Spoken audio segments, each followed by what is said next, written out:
All right, I think we're live. Hey, I think we are live. What's going on? Hey, everybody, welcome to Massive Iron Live. I'm Steve Shaw. I'm joined by Robert Chinetsky, the supplement engineer, also known as Who's This Guy? Who's this guy? Who's this guy? I didn't come here for him.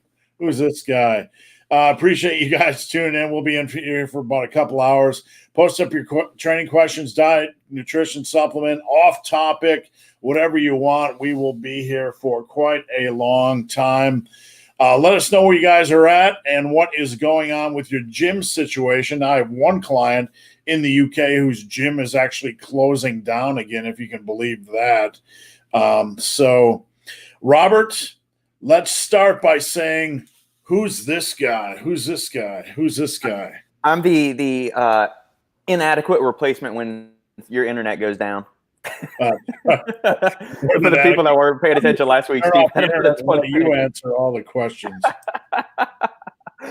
My name is Robert Chinetsky. I'm a mechanical engineer by degree that has turned into a fitness nutrition supplement writer. I help companies design, do ingredient R&D, design different supplements, research different ingredients. I also do a lot of stuff for my own side through the Supplement Engineer website as far as consultations, one-on-one personal consultations, helping consumers not waste their money on useless ingredients like glutamine, BCAAs, carnitine, those kind of things.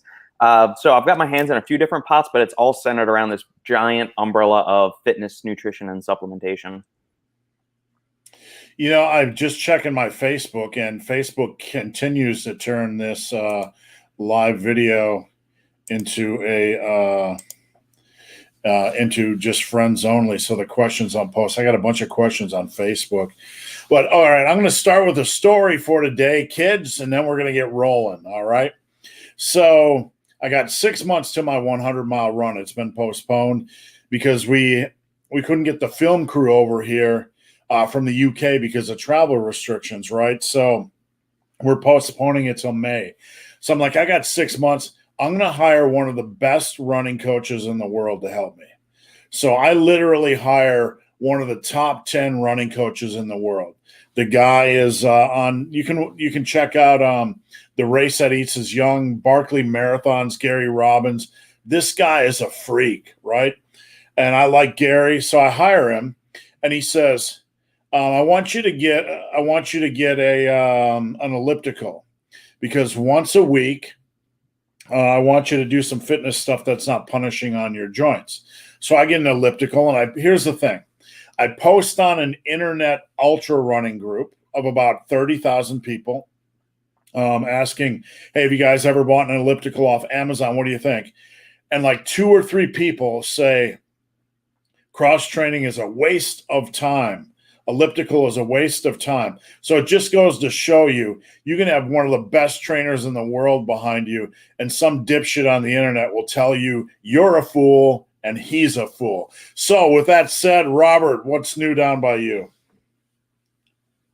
It's same old. We went to our favorite local distillery, Iron Wolf, last weekend. The crowds were in full force. There was a band playing. It seemed normal. So we're going to be going back out there again tomorrow, most likely, because they're only open Fridays and Saturdays now because of the ludicrous blue laws in Texas that forbid the sale of hard liquor on Sundays. You can buy beer and wine after 12 o'clock noon, but you cannot buy any other kind of hard liquor at a store or a liquor store. So we're going to go out there tomorrow afternoon after the halfling wakes up from her nap.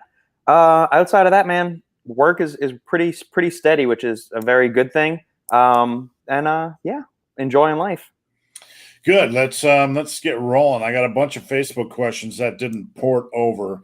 So at some point, Robert, I might have you check those out and read those off. But let's get ramming. Actually, Robert, are you able to go on Facebook and check out my page? Because we got some Facebook questions over there, or my profile. Yeah, let me pull up. There was one about an MTS, I believe it was Insurgent. All right, let me. Or I could actually post it up, Robert. I could post it up and do the old magic screen share trick if you'd like. We could do that as well. All right, let me do the magic screen share trick. I just don't want it to get interference or feedback. You know what I'm saying? Mm-hmm. Everybody posted comments on the before the video went live, so that kind of messed things up. I'm going to do the screen share. And where are ye?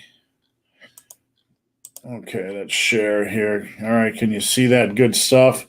We got John Zimmerman saying, this is probably an easy question, but why are my biceps and forearms in agony when I squat and deadlift? My elbows are fine. Biceps and forearms, my shoulders are fine. This is a new issue for me. Your biceps and forearms, I don't know, man. I mean, all I can say is if you're not used to gripping, it's probably just weakness. I mean, I've never had that issue, but then again, I wouldn't consider it unusual. Robert, do you have any insight into that? Anything that you might think of With that? squats, the squats, I don't see the connection there. But with deadlifts, I could definitely see it. I guess just from a grip strength standpoint, if you're constantly gripping a lot and then you're doing a bunch of other grip work, doing heavy dumbbell work or hex bar stuff, I could understand the bicep and forearm strain from deadlifts, but not necessarily with squats.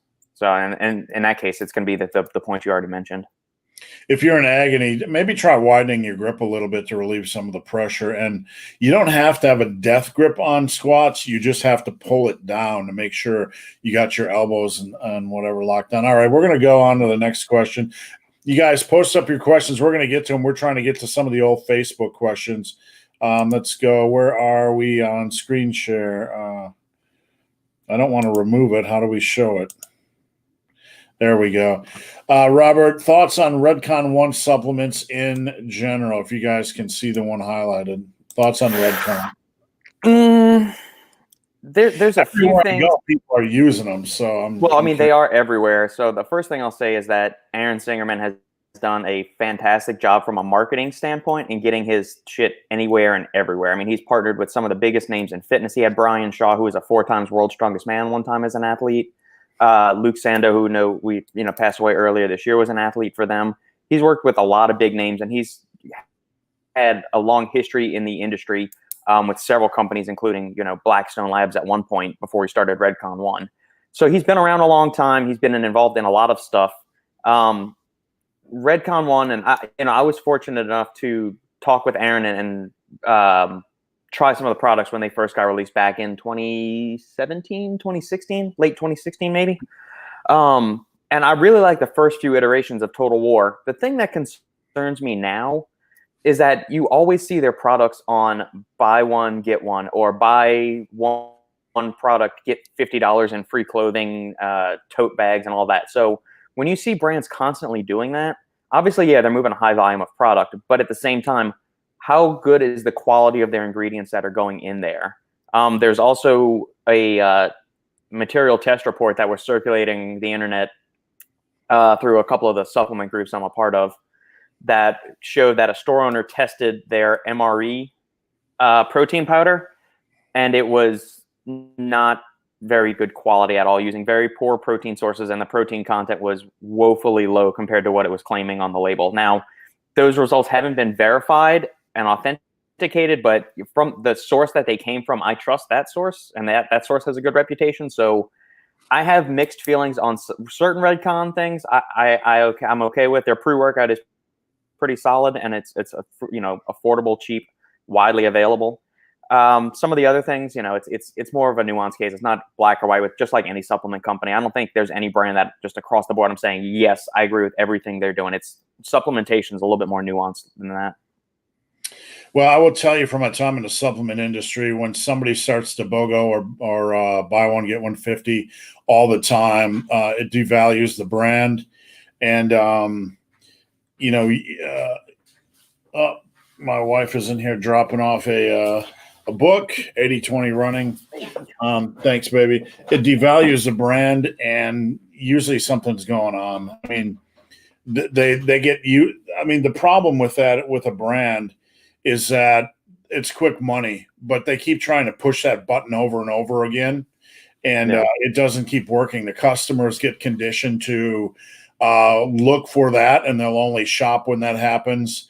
It's a big mistake that brands make, and again, it conditions the consumer, and it's like pushing a button, getting money.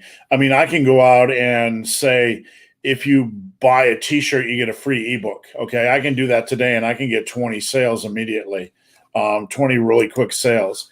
But I can't do that every single day, right? Because it's the market's saturated, and that's basically what they're trying to do. So let's move on. Brad Dillingham, thoughts on John Grymick and his training? I have no idea. Look, I'm going to be honest with you, Brian. I've looked at every workout system under the sun 7 million times, but I've forgotten more than I remember. So unfortunately, I don't remember specifically what he's done. I've seen some stuff wherein he was in his 50s or 60s still squatting heavy for reps, but no time to comb through that today. John Emerson, morning. Hope all is well. MTS Insurgent. Thoughts on that, Robert? It's a natty test booster, and I mean, most testosterone boosters for the average healthy person, I don't think it's going to have much benefit. Sure, it'll, sustain levels to a certain degree. It's going to improve probably mood, reduce stress, improve libido, sex drive, those kind of things. Overall, though, I'm just not. That's nowhere near like the top 5-10 things I would recommend to somebody, unless they've got super low testosterone levels.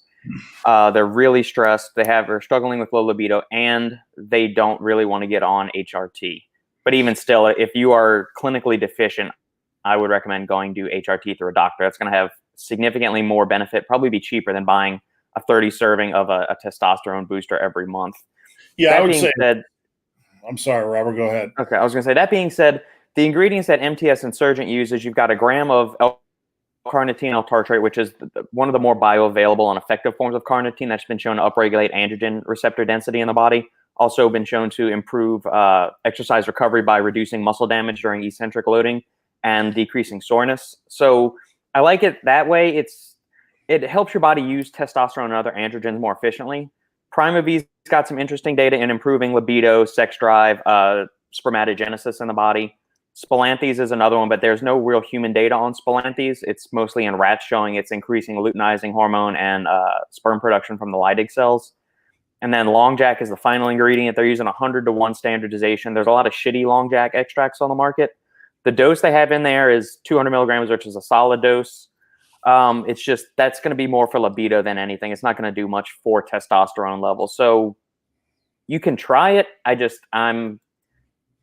I think there's some other lifestyle things you could get into, explore most. And if you are on a limited supplement budget, I would consider some other sources for spending your money than test boosters.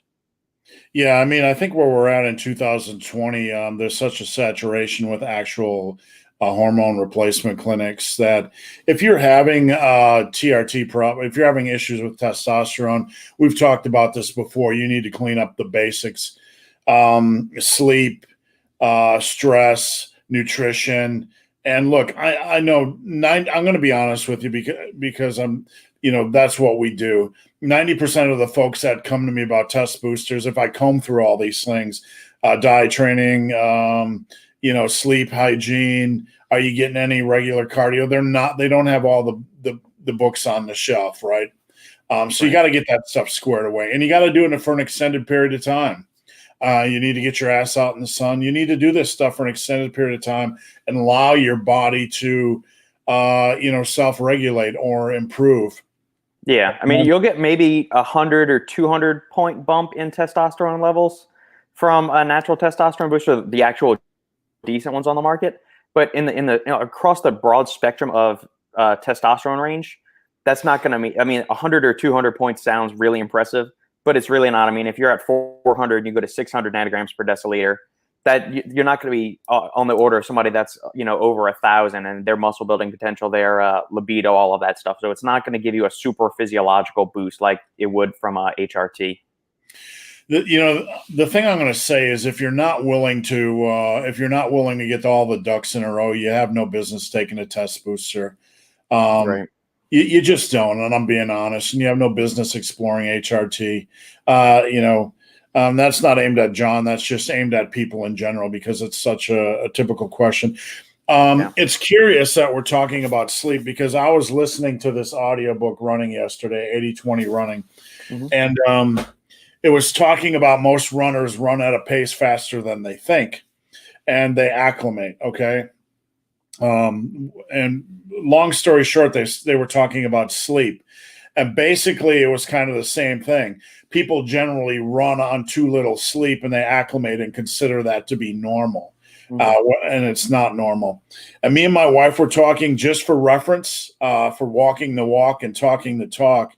In the last 6 years, I have gotten or made sure I've gotten at least 8 hours of sleep or made an attempt to get at least 8 hours of sleep 99% of the time. Yeah. When we go to bed at night, I look at my clock and make sure it's at least 8 hours and 45 minutes from the time my head hits the pillow. So I take sleep hygiene seriously and I feel a lot different. All right. Let's go on to the next question on Facebook and we will get to the questions on Instagram or excuse me, what platform are we on? YouTube. So, guys, hang tough, hang tough. Post up your questions. We are going to get to them. Tim Laubensheimer says, favorite comic book villain? Wow, that's a great question. Nobody ever asked that question. Robert, do you have a favorite comic book villain? I'm splitting my head open right now to spill out all the goodness, and I'm trying to think of one. Man, I mean, it's when I was a kid, I read Batman: The Killing Joke, so I loved the Joker for the Batman villain. I never read much of Superman. I like the old Superman movies with Christopher Reeve and Gene Hackman as Lex Luthor, but if we're talking like actual comic book, reading them, the Sinister Six was always cool. I was a huge Spider-Man fan, so Sinister Six, and I had the giant graphic novel of Maximum Carnage, where Venom and Carnage team up, and Spider-Man has to get like this whole cavalcade. It's like a Spider-Man universe of Avengers that he gets together. Cloak and Dagger and it's a Black Cat and a couple of other people have to go and take down Venom and Carnage and all the other baddies that were in that book. I read that must have like 6 times when I was a kid, and the thing was that thick for a graphic novel. It was huge. It's a good villain has to be human. You almost have to like a lot of what they are about, but still not necessarily rally around. It'd be an obvious answer for me to go to a Spider-Man villain, but a lot of times the Spider-Man villains, they got a backstory, but I don't exactly connect with him, like Dr. Octopus or the Vulture or whatever. Yeah. I'm gonna go with the X-Men. What's Magneto? I mean, Magneto is very human. And I watched The Dark Phoenix last week. And Magneto plays a prominent role. And I think it's a good villain because you can appreciate why he does what he does. Yeah. It's not just some goon trying to rob a bank. Let's see. Last question, Frank Simons, frequency training versus hitting body part once a week. Frank, we have connected with this question so many times over the last 3 or 4 months. There's really no difference in the long run. I'm not diminishing the science. I'm not diminishing the importance of muscle protein synthesis and frequency training, but there are a lot more variables. A lot of people are obsessed with frequency versus body part splits when they don't have their ducks in a row and they're not training hard enough and they're not strong enough for it even to matter. And I'm going to be honest with you. Like, I run into a lot of people that obsess about this, and they're not even dumbbell benching more than 50s, right? Or whatever. And I'm not putting people down, but if you're not pushing for strength, none of this stuff matters. Optimization is going to matter when you are really working hard. And if you're really working hard, none of this stuff really matters. So therein lies the rub. Anything to input on that, Robert? No, I mean, it's in an ideal world, and you and I both, get a little trigger happy when we hear the word optimize things. In an ideal world, sure, you would hit a muscle group, at minimum 2 times a week, or ideally you'd hit it twice a week. But say you want to take the frequency right, and you want to hit a body part 3-4 times a week. Does it matter how hard how frequently you're hitting that muscle if the quality of those training sessions is suboptimal or subpar? So if I hit a muscle, if I go work out my chest and I do 30 push-ups every day for 5 days in a row, 5 days a week, so I'm training my chest 5 times, so it's a high frequency chest training routine.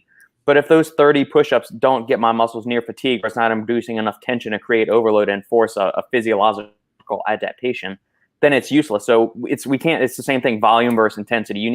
You need both, but you have to start with consistency and sufficient effort there beginning before you start getting into how many sets, how frequently should I do this. The initial effort and consistency is going to trump everything.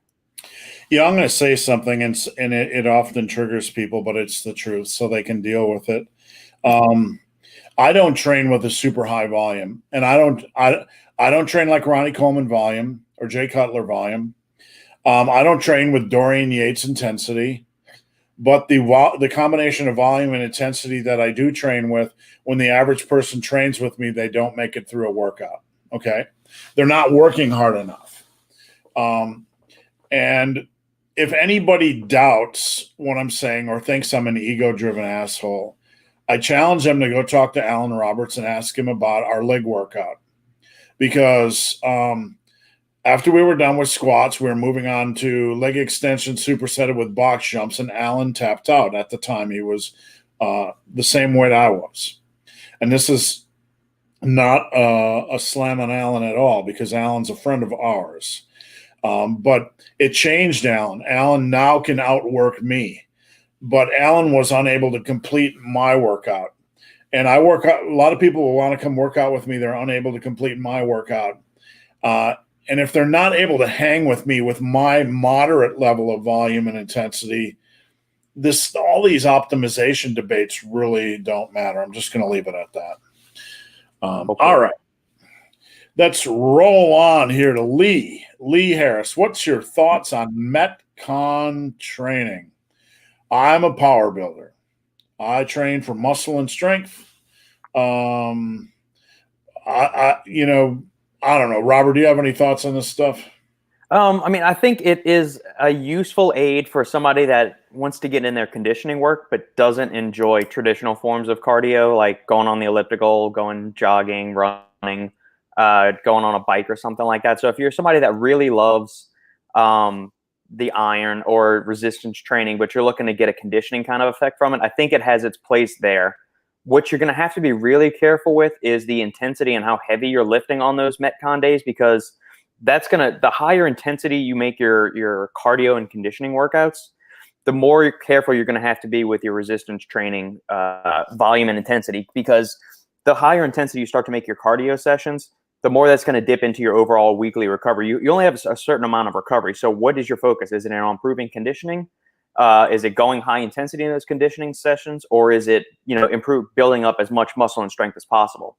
If it's the latter, then you need to put in, all of your eggs into that basket, or the majority of your eggs into optimizing recovery for your muscle and strength building workouts, not making your conditioning workouts so intense that your body is having to devote as much recovery resources to that as it is to the muscle and strength building ones. Because if you are, you're just going to end up spinning your wheels and not really making progress in either form, because your body's having to expend so much recovery just to get you back to that baseline instead of getting you better to where you were from your initial starting baseline. So yes, I like Metcon. It's an effective conditioning tool, especially for people that are pressed on time. But I think for somebody that is a power builder, power lifter, bodybuilding proponent, I think there are some other cardio modalities that may be better suited to it, just for the sheer amount of toll it takes on the body's ability to recover sufficiently. I think if you're training hard or properly, and then you get under a barbell or whatever, and you're doing some of this stuff, I'm not sold that it's the best, complement to hard training. Now, if you're, I'm just not sold on it. I think, like Robert said, different modalities or different forms, I'd rather do something that doesn't challenge the body in the same way, even though it is moderate, but that's just my opinion. Do what you want to do. Do what you like to do. Yeah, I noticed the biggest thing, like because I enjoy the intense nature of Metcon training. You know, it kind of mimics the old stuff we used to do in martial arts, where it's very high intensity, very short rest breaks, explosive ballistic movements. My issues nowadays is that my shoulders, both. I mean, that there's so much work if you're doing like a dumbbell complex or something like that, or even like body weight circuits where you're bouncing between inverted rows to pike push-ups to regular push-ups to whatever else. You're doing these sub maximal effort sets, but it's continuous circuit for 20 or 30 minutes. My shoulders just get so worn down that my pressing work the rest of the week suffers because it gets those resources have been expended in the Metcon workouts. One thing I'll add, and I don't want to drag this question out forever, but everything you do adds up over time. And if you love lifting and you want to lift into your 50s and 60s, sometimes you have to pull back. I'm learning that more and more and more. And into my 50s, things are my opinions are evolving a little bit. And it's like pounding a nail. You want to pound the nail as little as possible to get to where you want to go. And once that nail has been driven, sometimes you need to stop pounding, or you're going to crack the board. And that's very much true with what we're doing with lifting. If I had to, if I had to counsel the average individual right now, I would tell them, get your bench press up to 225 and then never go above 225 for reps. Get your squat to 315 and never go above 315 for reps. Get your deadlift to I don't know. Who wants a weak deadlift? We don't over deadlift anyway. But the point is, like, right now, people are like, worried that I'm losing strength from running. I can do 225 for I don't know how many reps, 226 or whatever it is. But my body feels better not doing the heavy weight. Like, my equivalent 1 rep max is the same, but I'm not moving the heavy weight. So I think at some point for the average individual, once they get up to a certain strength level, it makes sense just to build up in reps and not go over that weight. If you want to be lifting in your 50s and 60s, mileage may vary. Agreed. And Anthony Chato, how many reps and sets per muscle group for full body? It doesn't matter whether it's full body, doesn't matter if it's bro split. We look at weekly volume. I got a really good video on this channel on that. Go to Massive Iron, a main page, and search your question. You should be able to find it. But basically, for the average individual, 9 to 12, 12 to 15, we're talking about quality sets.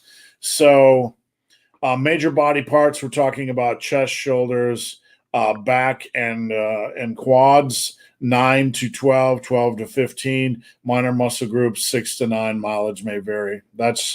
Those are average ranges. I believe Dr. Mike is in those ranges as well. Is that Robert knows more about Dr. Mike than I do, but yeah, that hits home to that 10 to 20 hard sets per week.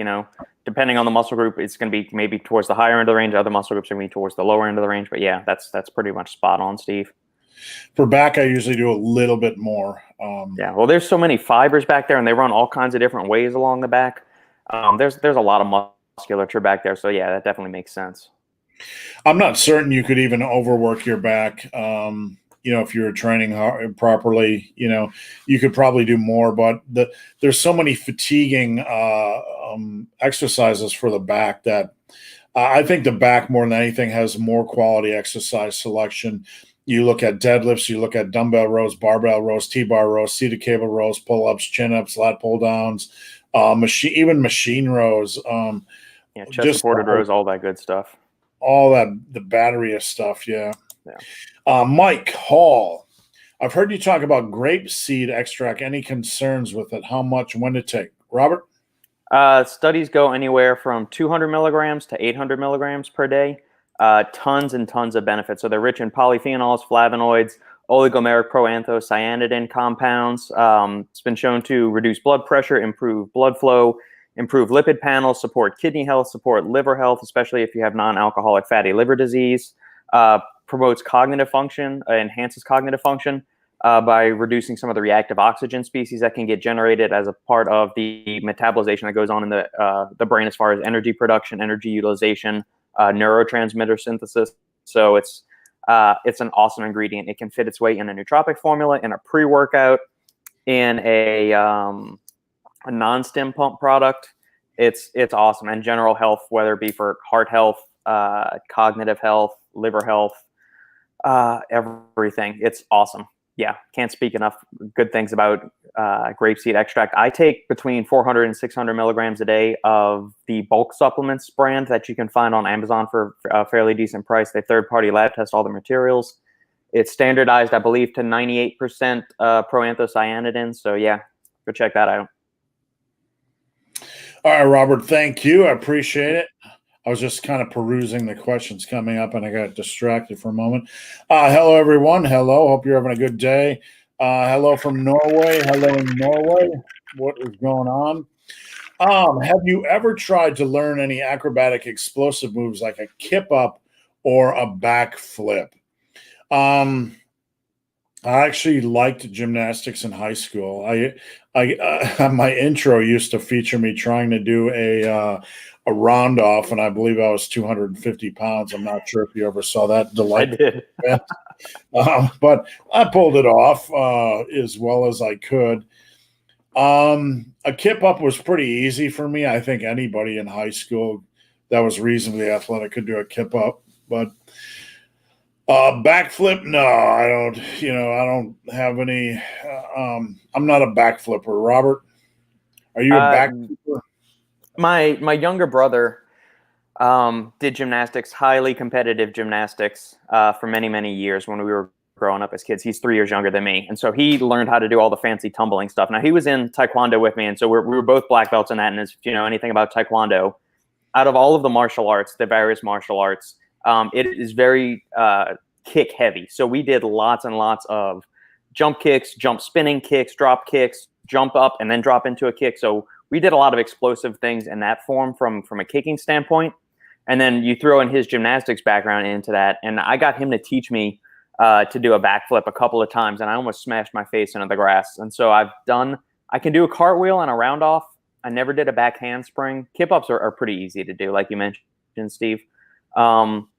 We did lots of rolling. Backflip, I never got proficient enough at it, probably because by the time I started to get him to try to show me, I think I was like 14 or 15. And I just, by that point, man, that little voice in the back of your head says, don't fuck up or you're going to really hurt yourself. So you kind of need that reckless abandon you have when, you're prepubescent to just kind of get after it. But yeah, I like explosive acrobatic stuff a lot. Yes. Yeah, I used to do a lot of that stuff. But, honestly, like when I was in my gym class in growing up, in junior high school and grade school, it was filled with a lot of bullshit. I mean, we would do square dancing. Did you guys do that shit? We had a whole 3-4 week block of square dancing in gym. Roller skating. I remember playing basketball on roller skates.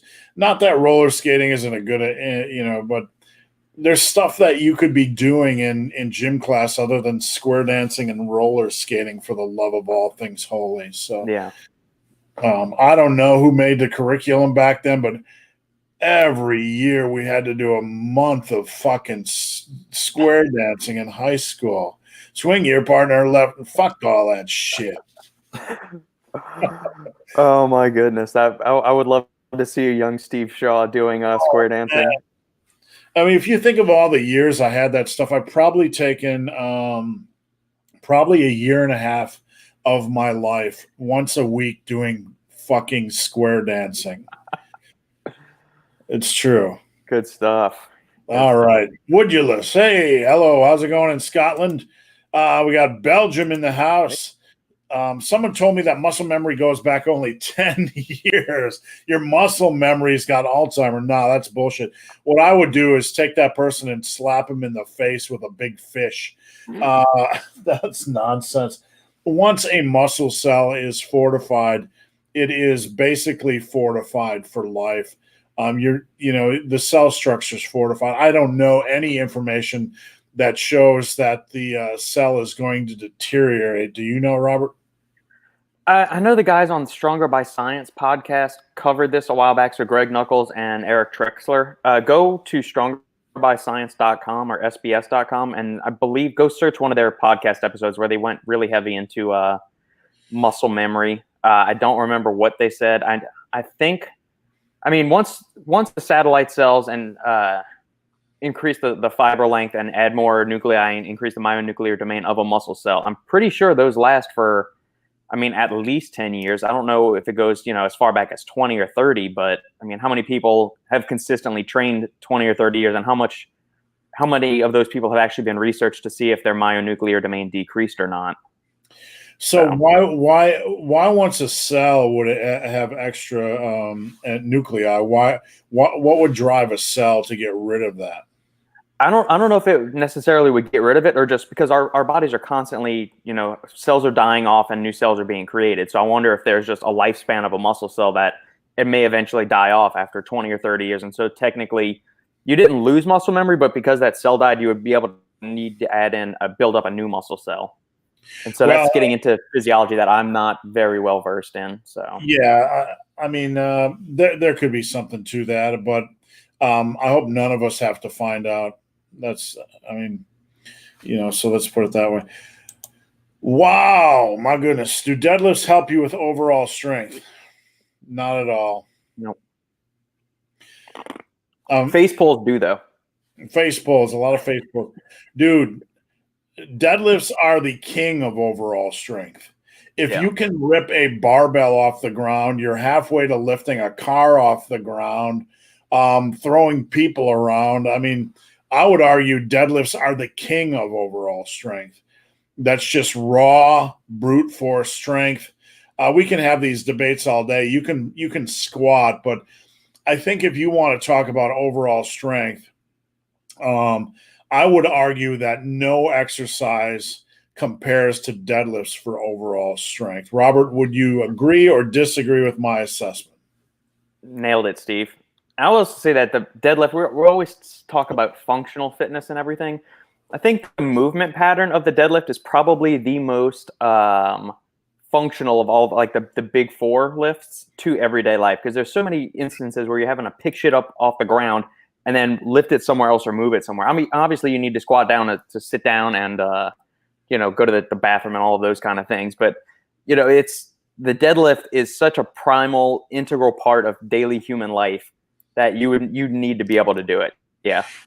And beyond the picking up thing, I mean, if somebody's going to ram me, we're running full speed, the power generation, to lock out or to push up or to push forward, I would say that you have the ability to generate some force, not just driving straight up, but to the side or to the front. I think it's the king of overall strength. People can debate me, but they will be wrong because I am I'm old and stubborn. BCAA supplement, is it worth it? BCAA, EAA, are they worth it, Robert? I would say only in the context that you are not consuming enough dietary protein each day and or consuming a vegan or vegetarian diet, because plant proteins are typically lower in the essential amino acids and branch chain amino acids, specifically leucine, lysine. Each plant is deficient in one or more of the essential amino acids. That's why you kind of have to combine them throughout the day to make sure you get a comprehensive array of all the essential amino acids. So, Stian, if you are consuming enough daily protein, so around 1 gram per pound from high quality animal protein sources, I don't see them as being worth it. No, not at all. If you are in like a hardcore cutting phase, may they help you with a little bit more muscle recovery and reducing some of the catabolic activities that are associated or known to happen with intense training and being in an energy deficit? Possibly so. They're going to help substantially with muscle growth? No. Enhance performance substantially? No. So I mean, I add them to my shaker cup for my workouts just because I like to drink something that isn't water. I don't believe, or I'm not under the impression that I'm getting any substantial or tangible benefit into performance recovery or anything because I eat enough high quality protein sources throughout the day. So if you got the money and you want to have some flavored water, you can go with Mio or BCAAs. But otherwise, if you're looking for an actual benefit from them, no, there's none. All right, hello, peeps, client of mine. How's it going? Hope you're having. Hope you have a good weekend. Greta Moonberg, name of the day: sets of 8 to 12 or sets of 3 to 6 to build deadlift strength. You know, people disagree with me, but I'm right because I'm old and stubborn. You really don't want to overwork the deadlift in general. So. Basically, I don't really look at.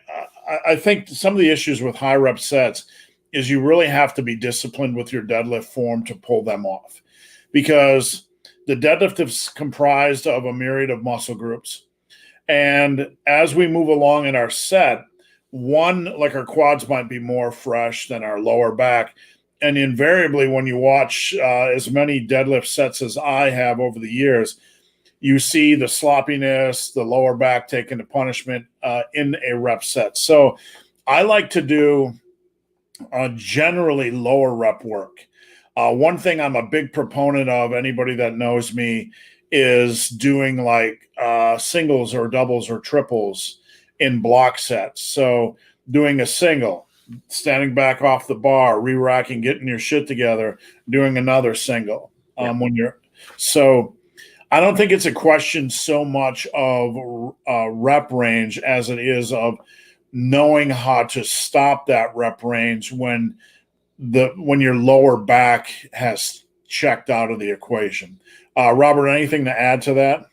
No, you crushed it, Steve. So when you just, like, I tell people to stop when they feel their form going to hell, and you just got to be really mindful of that. And if you don't know, have somebody check. Greg Duvier, do you guys like Ninja Warrior and the Titan games? I used to watch a lot of Ninja Warrior. We actually had them in Cincinnati like 2 years ago, and a couple people I know got involved. One of them was on the show, but I don't even know what the Titan games is. What is that, Robert? That was the fitness show The Rock did last year, right after the Super Bowl. He hosted it. I caught one episode. I forgot about it. Yeah, Sandy and I watched that. We've watched a bunch of those fitness shows over the years. I like the Titan games in that it is, I believe, more of a full body challenge of relying more on strength and muscle than the Ninja Warrior stuff. And I mean, I like Ninja Warrior, but as the years have gone by, it is more and more built for people that are like 130 pounds that are rock climbers, because you look at the events, the courses have gotten so advanced now. There's basically nothing that's lower body intensive outside of running up the wall at the end. Everything else is just, let me see how much I can jump and hang on this. Then let me fling my body and hang again. Then let me climb with my hands. And so it's very upper body back intensive, but it's very disproportionately laid out to where it favors people that are rock climbers, that can do a lot of pull-up work, a lot of hanging work, but there's not really any pushing movements. There's not really any lower body movements in there. So that's my main gripe with the Ninja Warrior stuff. From an athletic standpoint, I think it's pretty cool. And obviously, when you get to like the end of the course where they start to have like the champion rounds, they've got those things where you have to lift up those heavy walls or whatever. And sure, that's mimicking a deadlift, but put that shit in the beginning. Do some more lower body intensive stuff. Have them jump over things, or have them do something that's a little bit more leg intensive than just skipping stones, skipping from one stone to the other, and, cut back on all the pull-up shit. Make it more well-rounded. What's that wacky show where people used to have to run through this zany obstacle course and get punched? Extreme Elimination Challenge? You see on Spike TV, I think, or something? No, I don't think that's it. Somebody can but like MXC? If Ninja Warrior involved things more like balance and other obstacles that weren't straight, grip strength climbing, rock climbing type of stuff, it would probably be more entertaining to me, because I might be more likely to say, hey, I wouldn't mind trying that. But you pretty much have to, like Robert said, you pretty much have to be a low body weight rock star to be able to handle that. Is it entertaining? Yeah, but not as much for me as it used to be. Yeah, and now and so many TV shows have gone this way now, where they put so much, and I realize that I'm a cold, heartless bastard and slightly sociopathic at times, but there is so much backstory and bullshit and fluff and pomp and circumstance. I don't give a shit about that. Your dude's got a brother that's got a missing left ear, or his dog just died last week, or I don't give a shit about that. I'm watching this to see you run this obstacle course and perform athletic feats that I probably can't do. Show me that shit. Don't show me your back sob story. I don't give two crap about it. Let the story be the story, right? Let the like on a reality show or an obstacle course show, let the story be the story, right? Like one of the reality shows I like is Ink Masters because you know, it's do the tattoo, here's a tattoo, judge the tattoo, and there's no like, you know, like at the end of a Master Chef, they have this big drama and this 70-second pause. The winner is like, and in like Ink Masters are like, my vote's for Bob, my vote's for Pete. Get the fuck out of here. You know, it's not like all this shit. It's just like your tattoo sucks. And like on Master Chef with Gordon Ramsay, sometimes you can tell who's going to be in the finals right out of the gate. Oh yeah. And the producer in that show that they've already said the producer has a say in who stays because they want the views. In Ink Masters, that some people might say that's part of it, but they judge the tattoo. They're like, man, they comb through it. So there are very few shows where the actual content is the content. You know, the story is the story. Right. That's why we liked Forged in Fire a lot, where it's the iron workers, where they're, you know, the not the masons. They're doing all they have to basically make these ancient weapons, make knives or some kind of like prehistoric weapon. And then at the end, they go and like hack the shit out of, you know, a dead pig carcass, or they have to make it stand up to a certain strength and durability test.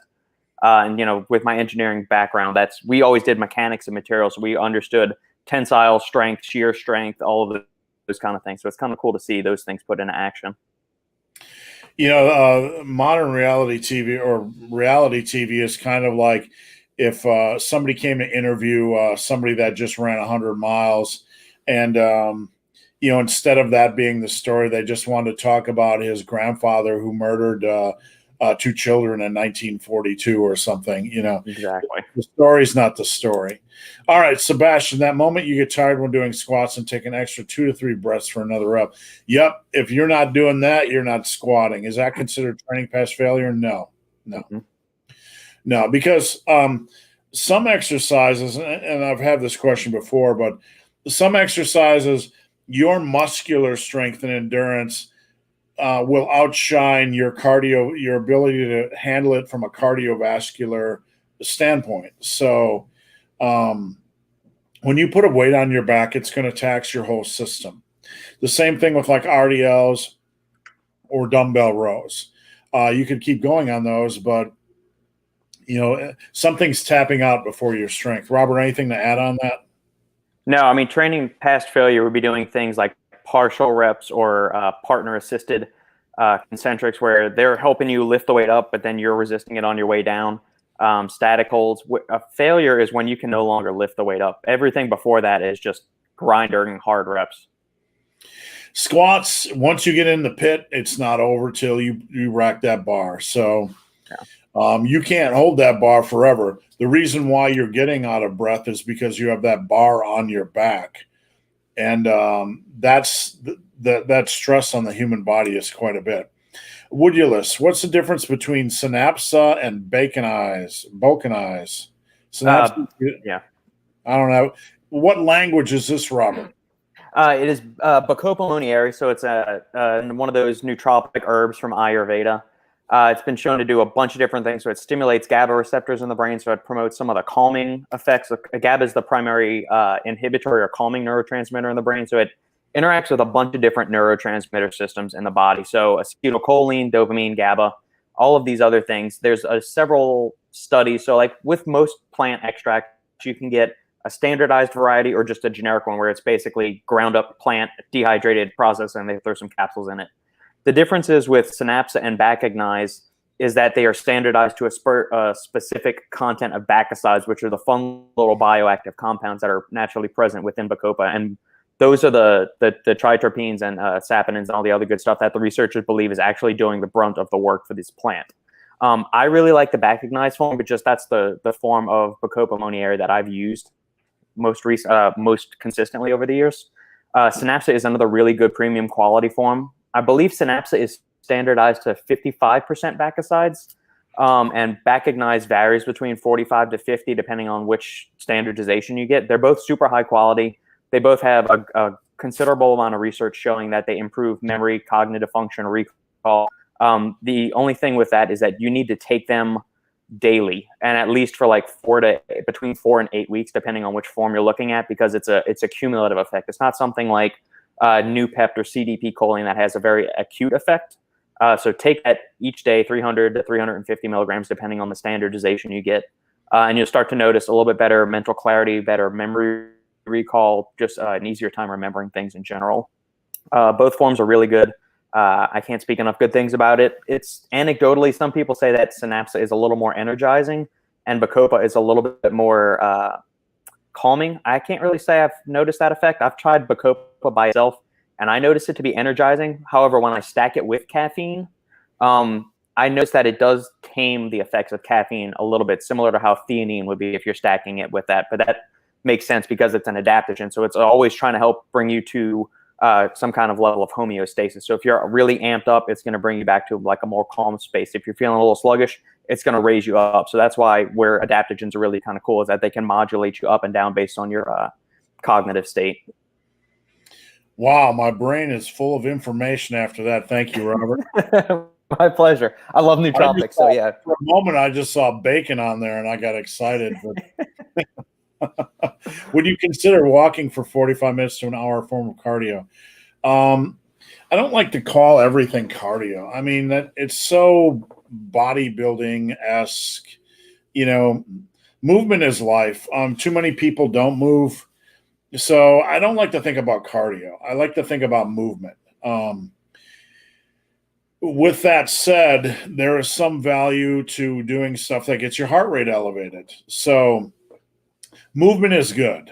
Movement is great. Walking is one of the best forms. Walking and hiking, getting outside, getting fresh air, being in nature, amongst the trees, vitamin D. All this stuff is research backed to show that it's great for stress. It's great for mental health. It's great for hormonal levels. So being outside walking is one of the best things you can do, especially if you're not looking at your phone.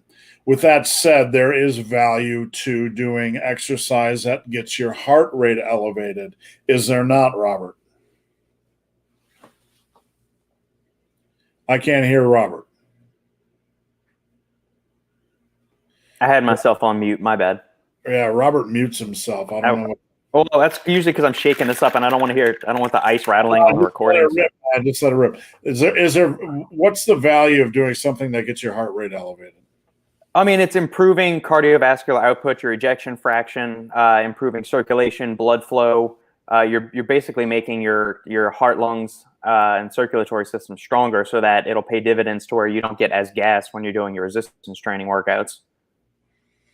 Yeah, so I mean, what we do, what we're focusing on is 80-20, and you can apply that really pretty much to anything. It's kind of like the HIIT thing where you go hard for 1/5 of your training and slow and steady for 80% of your training. You can kind of approach cardio like that, or cardio. Try to get in some time each. You want to try to get in some time each week where your heart rate is elevated, but really more than that, just focus on not being obese and focus on moving. If you do that, you're going to live a long, healthy life. Yeah. You should have a chance to live a long, healthy life. All right. I'm following a novice program. It better be one of mine. All right. Let's just get that established. I want to go down a rabbit trail real quick, but I get so many questions on YouTube and Instagram. Dear big, hairy, ugly dude, I'm doing starting strength. I'm doing strong lifts, or I'm doing fat. I'm doing the fake Mercs program. Stop. Do my programs. All right. I got stuck at 90 kilograms by 5 for a while now. Should I start bulking? I'm following a novice program and I got stuck at 90 kilograms by 5 for a while now. I have no idea. We need more information. I'm not sure what you're talking about. Bench squat deads. There's too many things we would have to comb through here. What's your calorie intake? Have you been gaining body weight? What lifts you're talking about? Have you really plateaued? How many weeks has it been 90 by 5? How many sets you're doing with that exercise, etc. So really, really hard to say. All right, I've been waiting for this one, Robert, because I saw this scroll up. No one is getting 1 to 200 from a natty test booster, LOL. Is that correct, Robert? Have you done blood work on yourself, or have you done blood work on all the other people that have used natural testosterone boosters to do that, or are you just flippantly saying that it's not possible to do that? I mean, certain ones we've seen blood tests, and I've talked to company owners that have gotten results from people saying they've gotten a significant boost in it. It's nowhere near on the verge of a super physiological dose like you'd get from HRT, but people have seen significant benefits jumping from like 300 to 450 or 300 to 500. Yeah, I've seen that before. This just, and I'm not sure if it's a case, and I'm not going to make an assumption, but this smells like one of the knee-jerk reactions to supplements that we've seen a million times. The supplements don't work. Supplements are bullshit. Test boosters are bullshit. Sleep aids are bullshit, bullshit, bullshit. And, I'm not putting words into this guy's mouth, but that's kind of what it smells like. That's why I've been waiting for this, especially with the flippant LOL. I mean, sure, there's a lot of crap out there and there's a lot of snake oil salesmen, but, that doesn't translate into all supplements are pieces of crap. We have to be more intelligent with our analysis of that. And like Robert said, I've been in this industry long enough to know that not all of them are crap. And the way I like to describe it, and Robert, you can correct me if you disagree, is like life is like this for men, okay? With sleep and stress and eating and whatever, it can be highs and lows and highs and lows. And a test booster can kind of smooth out that curve and elevate it a little bit. So I don't know. A lot of crap test boosters out there. I won't disagree with that. Agreed. Boron for testosterone and lowering SHBG. Yeah. So I would say it could be useful if you are deficient in boron. Do I think if you're already consuming enough boron through your diet, supplementing above and beyond that, you're going to get substantially greater increases in free testosterone and lower activity of sex hormone binding globulin? No. The study that they used 10 milligrams a day that noted increases. I believe 10 milligrams a day of boron for a 28% increase in free testosterone in athletes. But if you're not deficient in boron, you're supplementing above and beyond the RDI, you're not going to get a substantially better benefit from it. Thanks, Robert. This is an interesting question because I just touched base with one of my clients on this yesterday. Have you used a football or Swiss bar for relieving shoulder stress? One of my clients saw what's this? The crazy guy that does the crazy exercises, Dr. Whatever is. Oh yeah, Seidman. Yeah.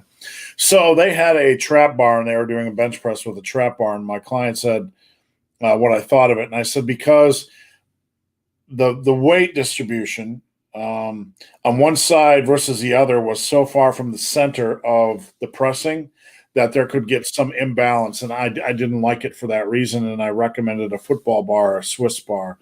Yeah. I think, when you in a bench press, you have your hands like this. I think being able to rotate those and let the elbows flow a little bit more freely is better for shoulders. Is a Swiss bar, football bar going to be better? Probably, but I would argue that dumbbells are probably the best choice. So, Robert, you have anything to add or any thoughts on that? No, I would agree. I mean, if I'm comparing just a standard conventional barbell to a football bar or Swiss bar, I would say that the Swiss bar is probably the better option for shoulder, wrist, and elbow health.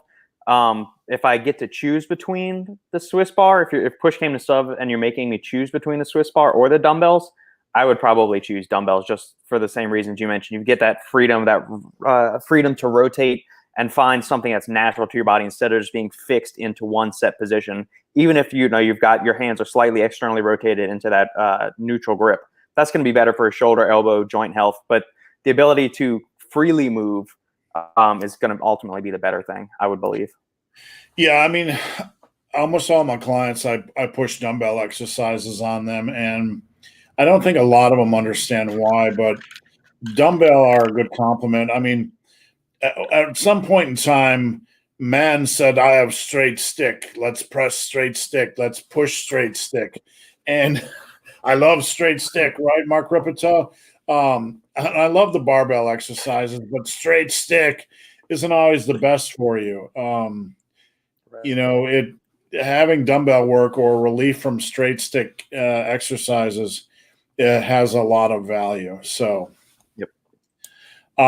this smells like self-promotion, Sigma Fitness. Robert, what do you say? Thumbs up or thumbs down, self-promotion ban for life? I'm going to say this ban. What do you say? Agreed. We're going to Sigma Fitness. Invoke Joaquin Phoenix from Gladiator. Yeah, I'm gonna tell you something, Sigma Fitness. It's called Go Eat a Bag of Flaming Hot Dicks.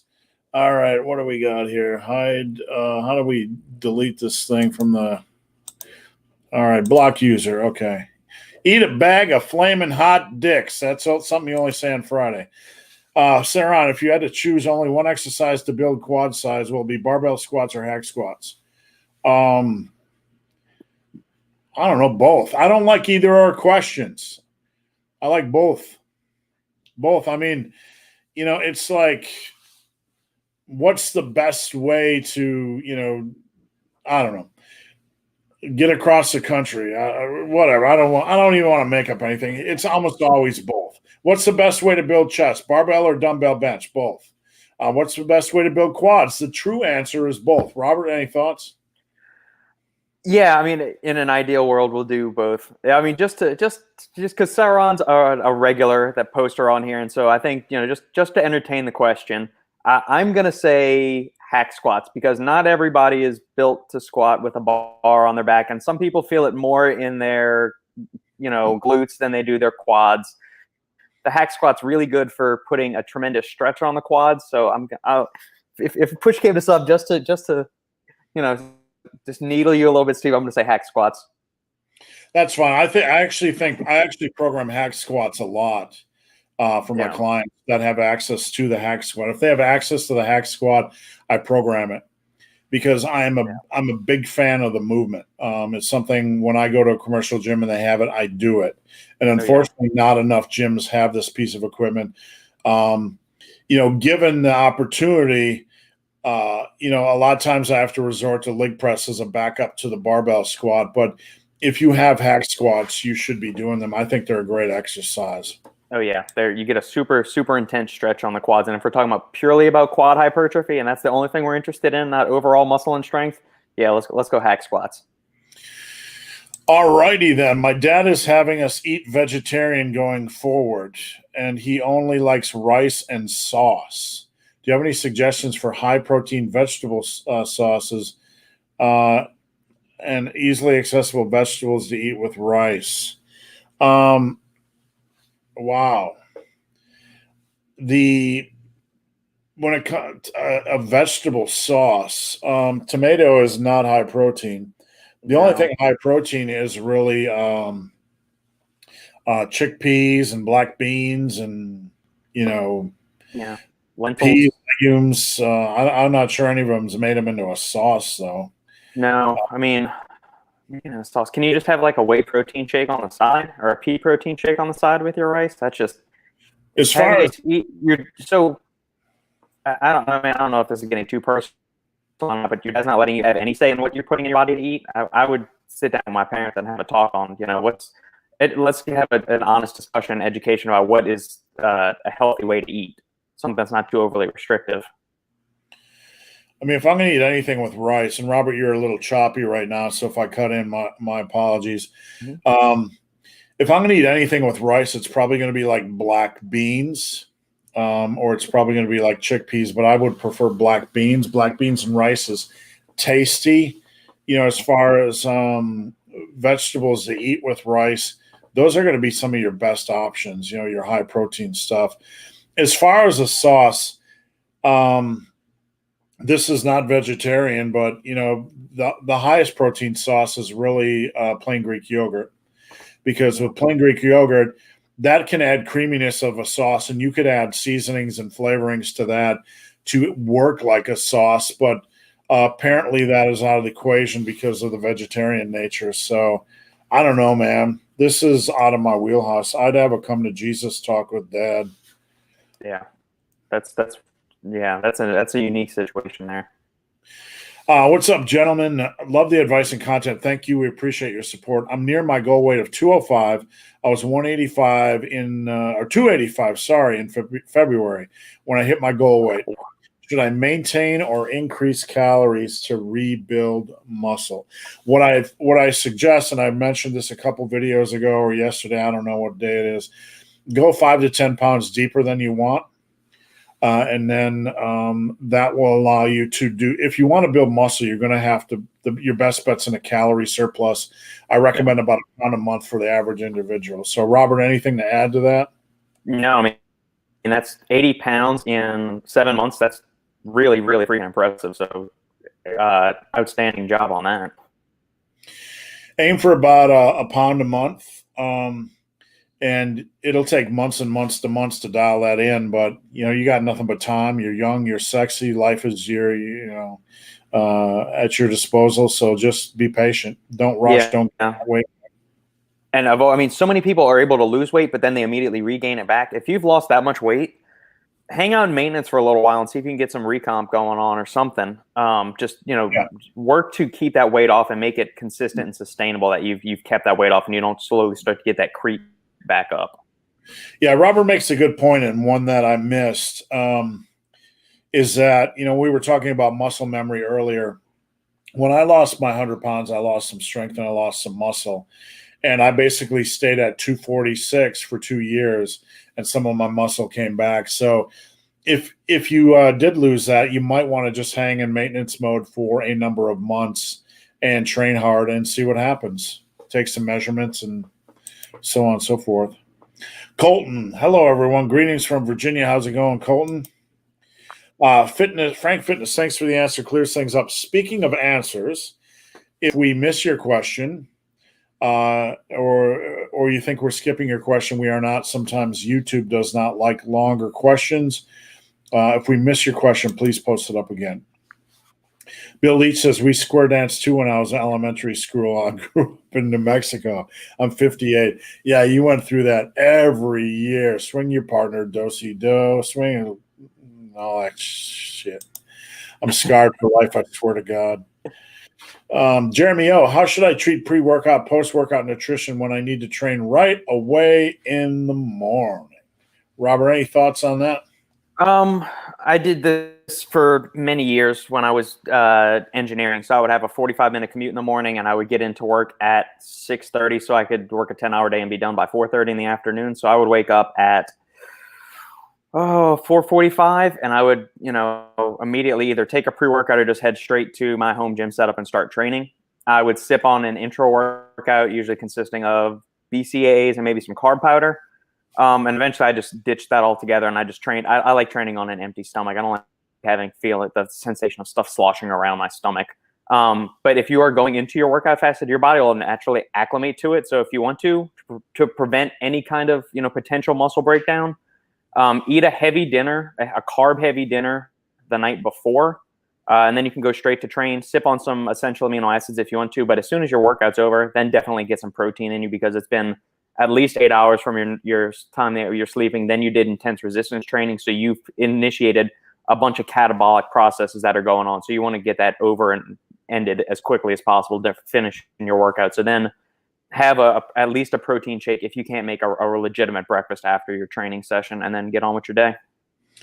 I get asked this question a lot. And what I did when I was in the military, I trained pretty early, and I would have a half a banana and a protein shake. I didn't even finish all the protein shake. I just kind of sip it on the way to the gym, kind of to get hydrated, because I find in the morning I tend to be a little bit, light on water. So I try to get some water in, especially during my workout. One thing I want to caution people is morning workouts tend to spike hunger increases for folks. Yeah. When I run in the morning or lift in the morning, I feel more hungry in the morning. So, like Robert said, you want to get in some protein afterwards, but you want to kind of regulate or moderate so you don't overeat before dinner, because we typically don't change our dinner habits. But when you train in the morning, we can often change our snacking and eating habits during the day, which can lead to eating too much. So just make sure you regulate things or monitor things.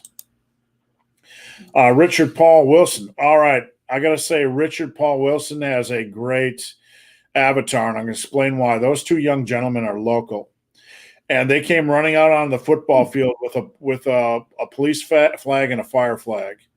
And they got kicked off the team, suspended from the team for supporting police and fire. And it caused a raging issue down here. And the school administrators backpedaled and did all this stuff and so on and so forth. But, it's just kind of the way of the world. Those kids supported as heroes, and the school district said they shouldn't be able to support anybody on the football team other than the country and the school flag. And I don't know. It's just smelled political. Anyway, great conversation. Do you guys encourage testosterone supplementing if over 40? I think more than anything, the 40-year-old should consider it, probably more than anybody else in general. How about you, Robert? Yeah, I guess I'm having a little difficulty in understanding the question. So, do I encourage testosterone supplementing if over 40? So, I mean, is he looking for testosterone supplements, or is he saying should he go try TRT and then add supplements in addition to that? I would always, hormone production, like many things, once you hit 30s, naturally starts to decline. So be extra attentive, pay extra attention to your lifestyle habits first and foremost. Then maybe get some blood work done to see if you actually have low testosterone or not. And then we can kind of go into various supplements. There's some decent quality ones on the market, but depends on how low you actually are to whether you need to actually supplement or consider HRT. Thanks, Robert. The next question, I have no idea what anybody's talking about, so thank you, and please pull forward. Would you like fries with your order? Let's see. Great conversation. We just hit that one. Yep. Sorry. Adam chimed in. Wipeout. Wipeout is indeed the show where they get smacked and zonked and bonked. Did you watch Wipeout, Robert? No, I don't think so. I think maybe I've seen like an old version of it, and then they rebooted it a couple years ago, and I didn't see the rebooted one. Could be. I don't watch anything on network TV other than series, and that's about it. No. MXC, my favorite, Kenny Blankenship. Most Extreme Elimination Challenge. That was one I was thinking about. Where it's a Japanese import where people would start running through the store and they would fall off rocks or smash their face into like a mud pit or all those kind of things. It was kind of the precursor to Ninja Warrior. Oh yeah, I think I recall that now that you mention it.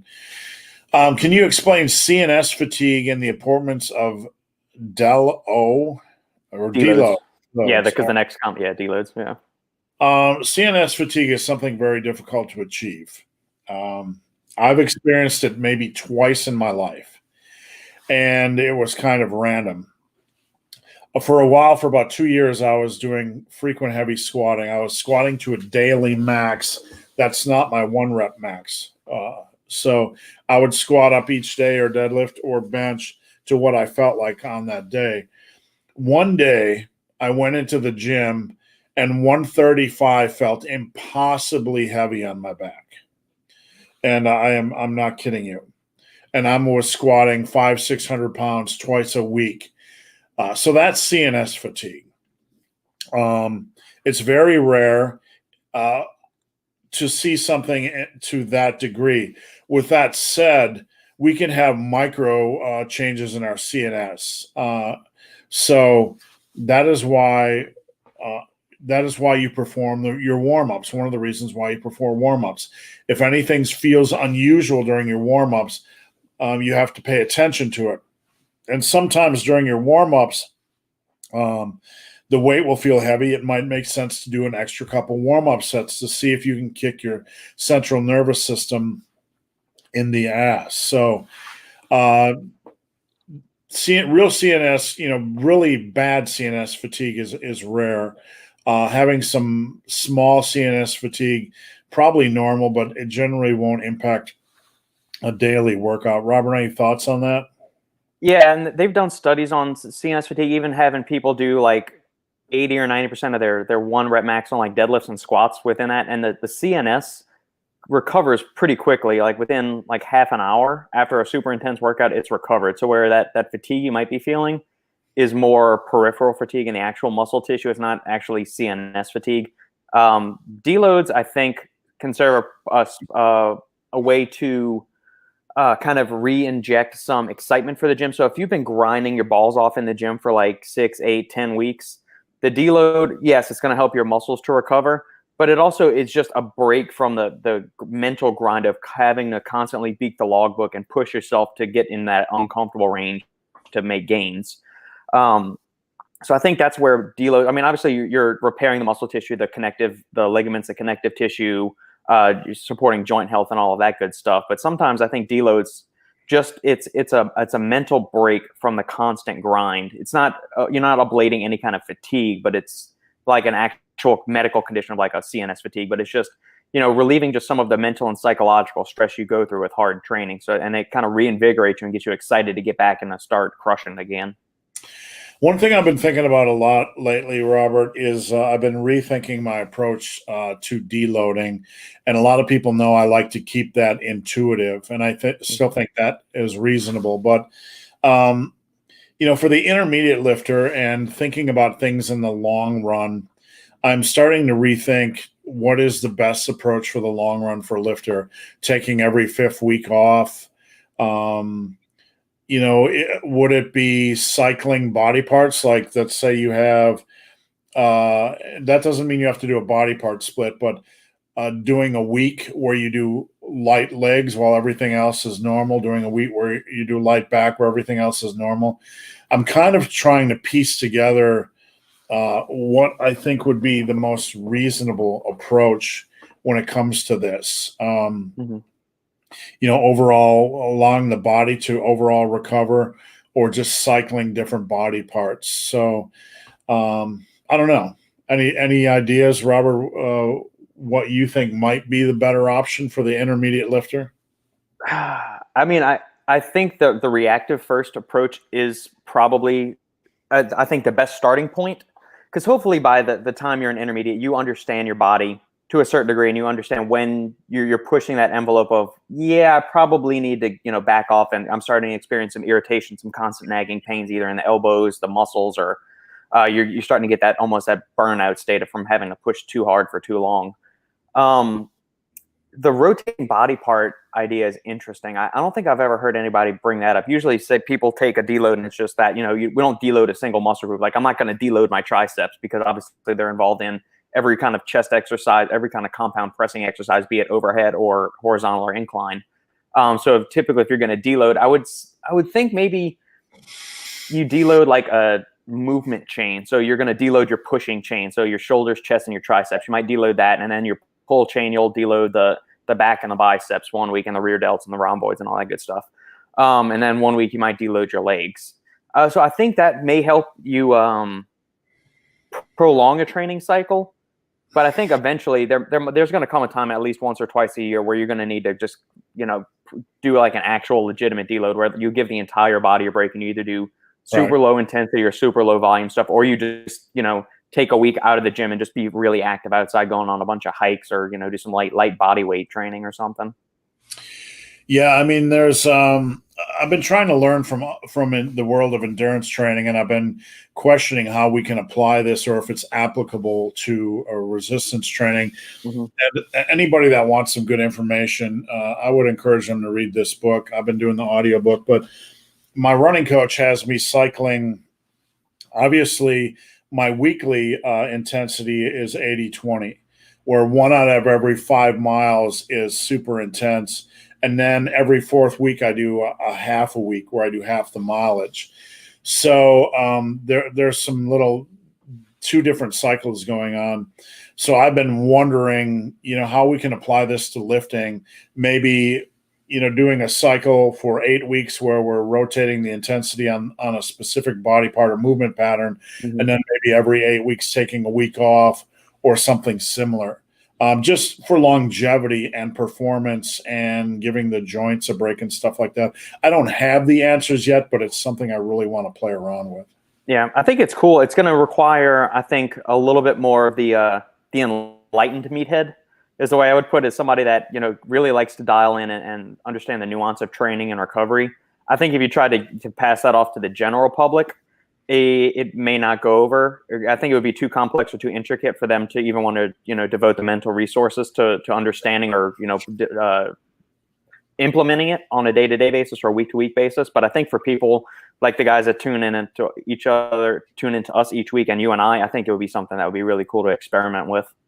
Yeah, I mean, the thing is, and the reason why this is intriguing to me, and again, I'm not sure it's completely applicable to resistance training, but I kind of sense that it might be something we need to take more seriously.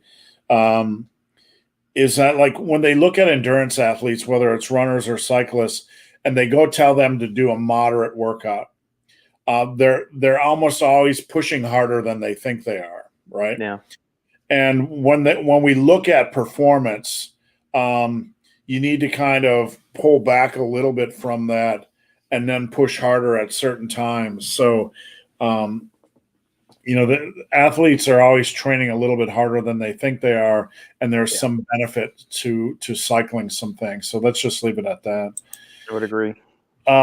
Forged in Fire is awesome.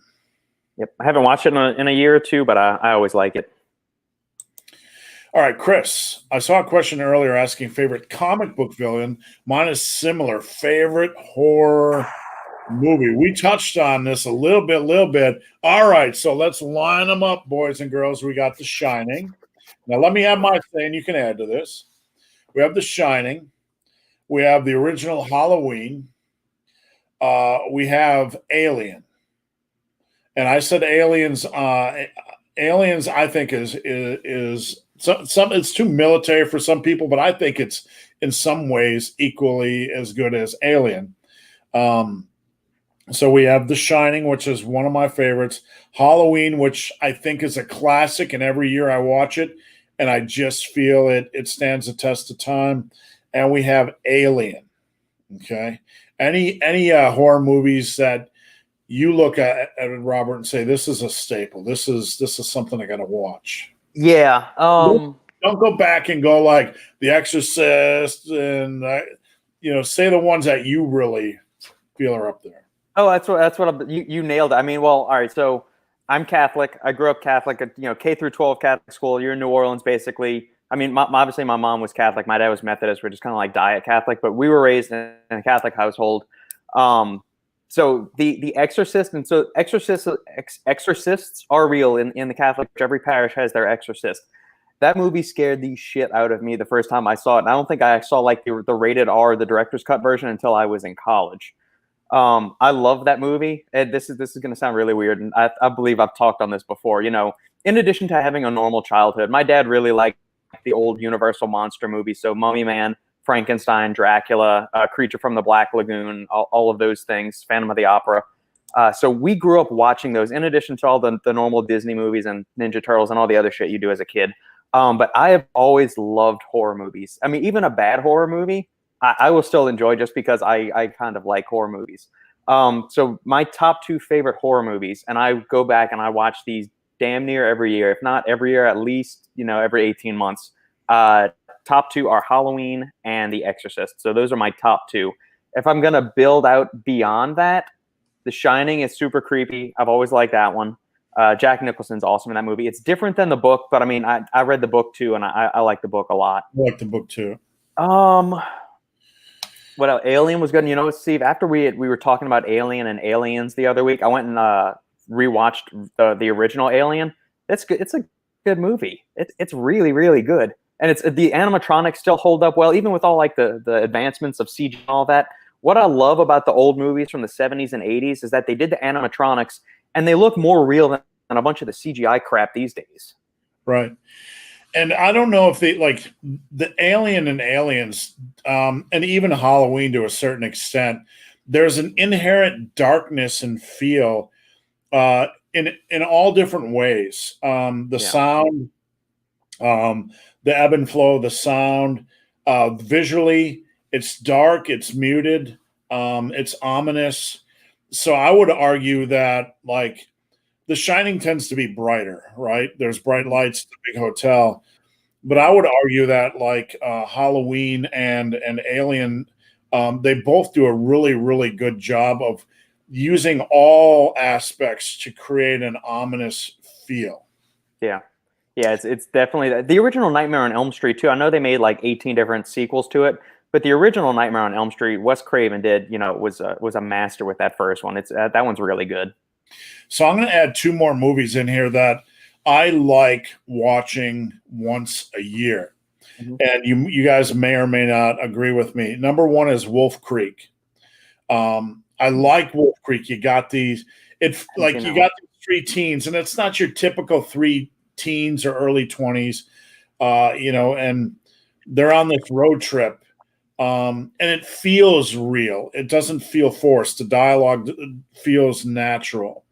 Yeah. And then they get kind of trapped, and you get this weird motherfucker. I'm sure you've seen the movie. Wolf Creek, I have not. No, I want to go back and see that. I'm gonna have to go see that one. So it just feels like you're watching something that's happening. So I appreciate it. And another one I'm going to pull up on the screen here, and I strongly encourage folks to watch this. Is Chained. D'Onofrio, what's that guy? The big guy that played the Kingpin in Daredevil. Yeah, Vincent D'Onofrio. Yeah. All right, so this movie, he is legit. He's a taxi driver that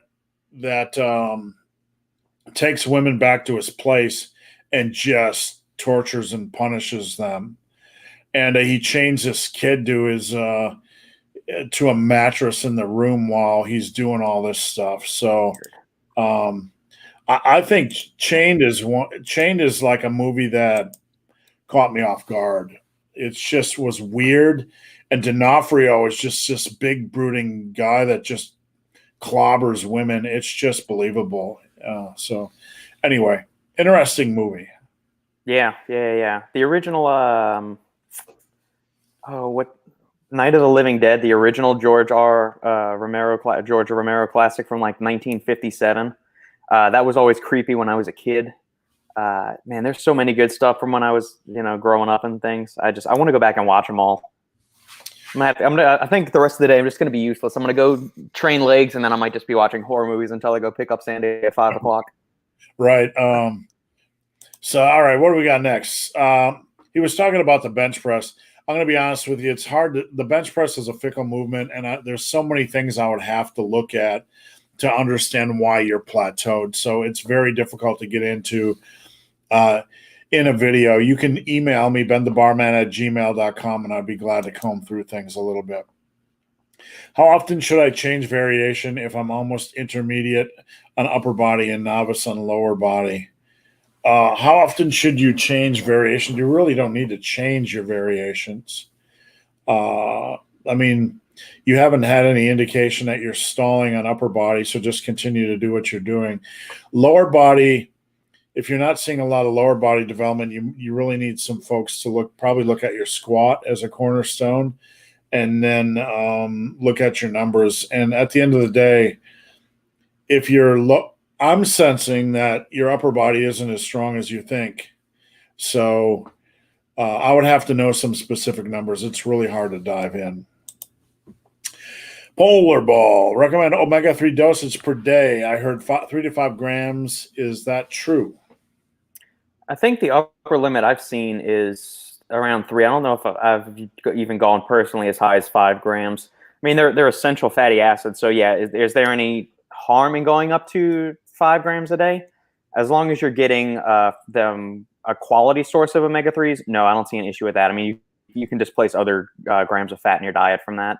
Plus, there's a bunch of good anti-inflammatory, antioxidant benefits from omega-3 supplementation, cognitive benefits as well. just make sure you're getting a really quality source, because a lot of the omega-3 supplements, especially the fish oil ones, are really shitty. They're oxidized, they're manufactured, processed, and stored in a suboptimal manner, which means they oxidize and they become, instead of anti-inflammatory, they can become pro-inflammatory in the body. So make sure you're always going with a quality, and don't go for like the buy one, get one free forms of omega-3s that are on the market. All right, guys, we got about a half an hour left. We're going to ram through these questions. See this right here? This is a real book. This is a book, Massive Iron. This is available at my website, which is right above my head. And I also got a book called Muscle and Brawn Archives, which has 400 pages of content. This is not just the Massive Iron ebook. There's 100 pages of extra content in here. So I just want to let you guys know that that is available. Here's a good question. Are dips a basic compound movement? Yes. I like to program dips and pull-ups into every program that I can. When I program them, I generally tell people I want to see them get to 2 to 3 sets of 12 reps on dips and pull-ups before they dive into the world of weighted dips or pull-ups. Rob, anything to add to that?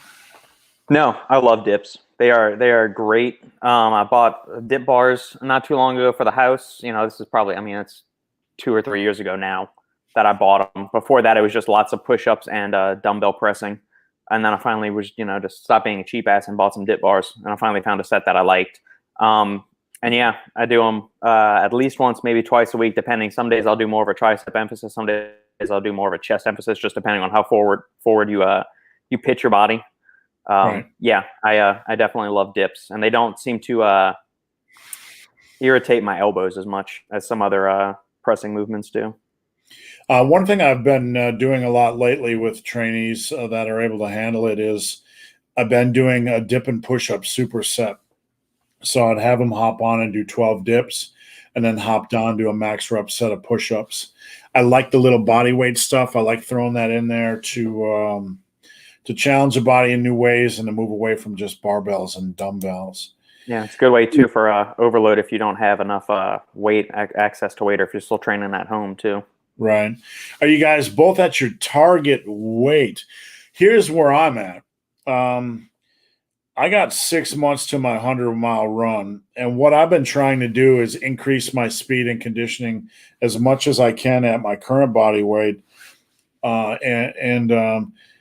What I want to do now is take my body weight down to 205 for that run and just see how – I got 6 months to do that, just to see how my body reacts, because I've been running at 1.5 years, almost 2 years, at about 250 pounds. So I'm not there yet, but we're working on it. Robert? I'm not at my weight. I would like to be bigger than I am right now, and that's something I've always struggled with from a mental standpoint. And I don't know if I've gone into this too much. I think I've touched on it here and there, but I always have this little voice. I was never fat or overweight, but I was fairly squishy in my early adult life, and even like my late teenage years, where I was skinny, but it was kind of like that skinny fat thing. And so, I when I first started getting really serious on weight training, I was around 178, got super zealous about or overzealous about my diet at that point, and I stopped eating basically any kind of carbohydrate containing product. I dropped all the way down to 130 pounds or 128 pounds. My parents thought I had an eating disorder. They were sending me for blood tests and all of this other stuff. Then I got my weight back up into like the 150s, 160s, 170s. And since quarantine has happened and I've just been up and moving a whole lot more, my eating has stayed the same, but I'm just out walking because I'm bored during the day sometimes, and I'll just get up and go on like an hour walk. I jumped on the scale the other day, and I haven't jumped on the scale in probably 6 months, and I was down to 158. And that's too fucking light. I can look at my arms and I see how scrawny they are. It's the next 1.5 years is going to be some serious bulking going forward, because I'm tired of being super light, skinny bitch. Part of my problem, and once my 100-mile run is done, is that I have an empty fuck bag. I literally do. I've got to the point where I was close to a world record in powerlifting, over 50, close. I didn't get it, but a close. Yeah. I did the whole transformation thing. Right now I've done the ultra running thing. And at some point, like when you've been grinding for 40 years, your fuck bag gets empty. Yeah. Right now, I mean, I have to find ways to keep exercise interesting. Mm-hmm.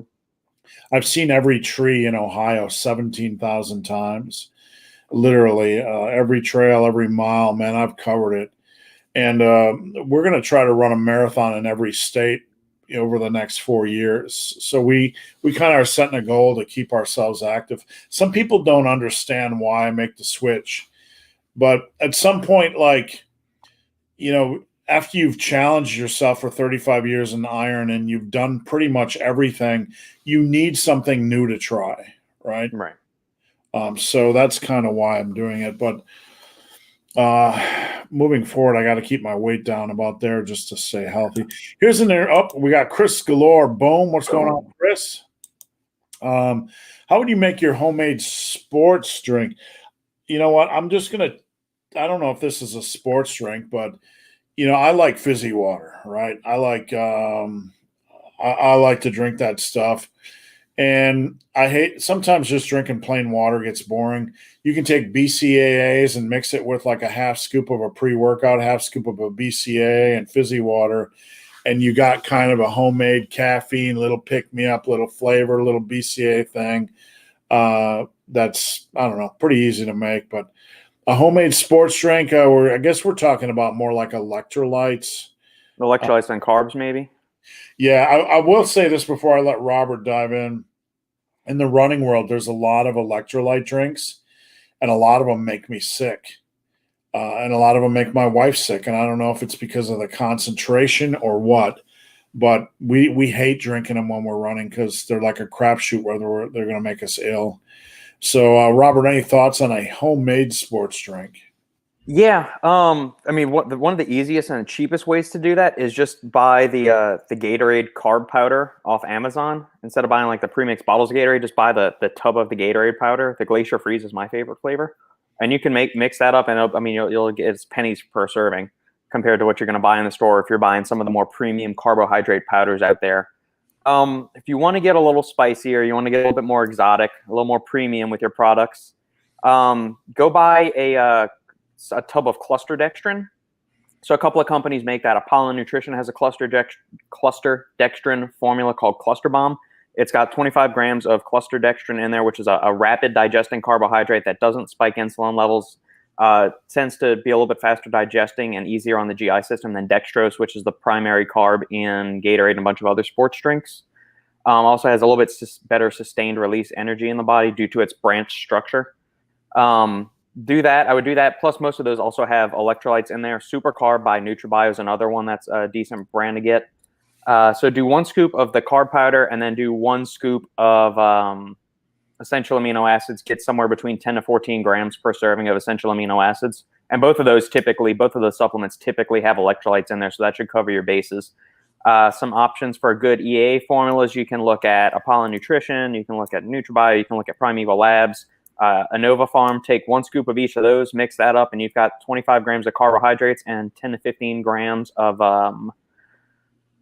essential amino acids, and that's everything to cover you for a good hour to 2.5 hour workout. Thank you, Robert. I appreciate it. I want to let you guys know if you have a question, please get it in. We have a lot of people that watch that don't comment. We'd like to encourage you to post a question. Nothing is stupid.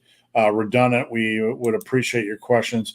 Mr. Kidd said, hey guys, any mental advice to accept putting some weight in order to properly bulk? Any mental advice?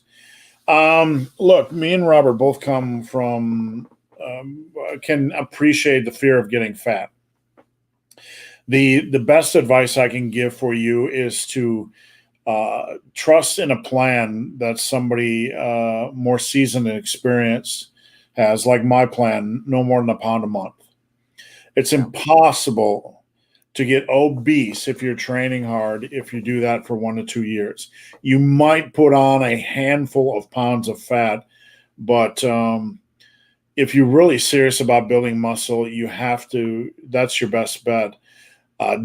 There's so many guys that I've seen bulk that gain 20, 30, 40, 50 pounds in anywhere from 4 weeks to a year. Don't be that guy. That's not how it's done. Anything to add, Robert? I mean, this is something I've struggled with in years past, and every now and then it pops up and I'll deal with it.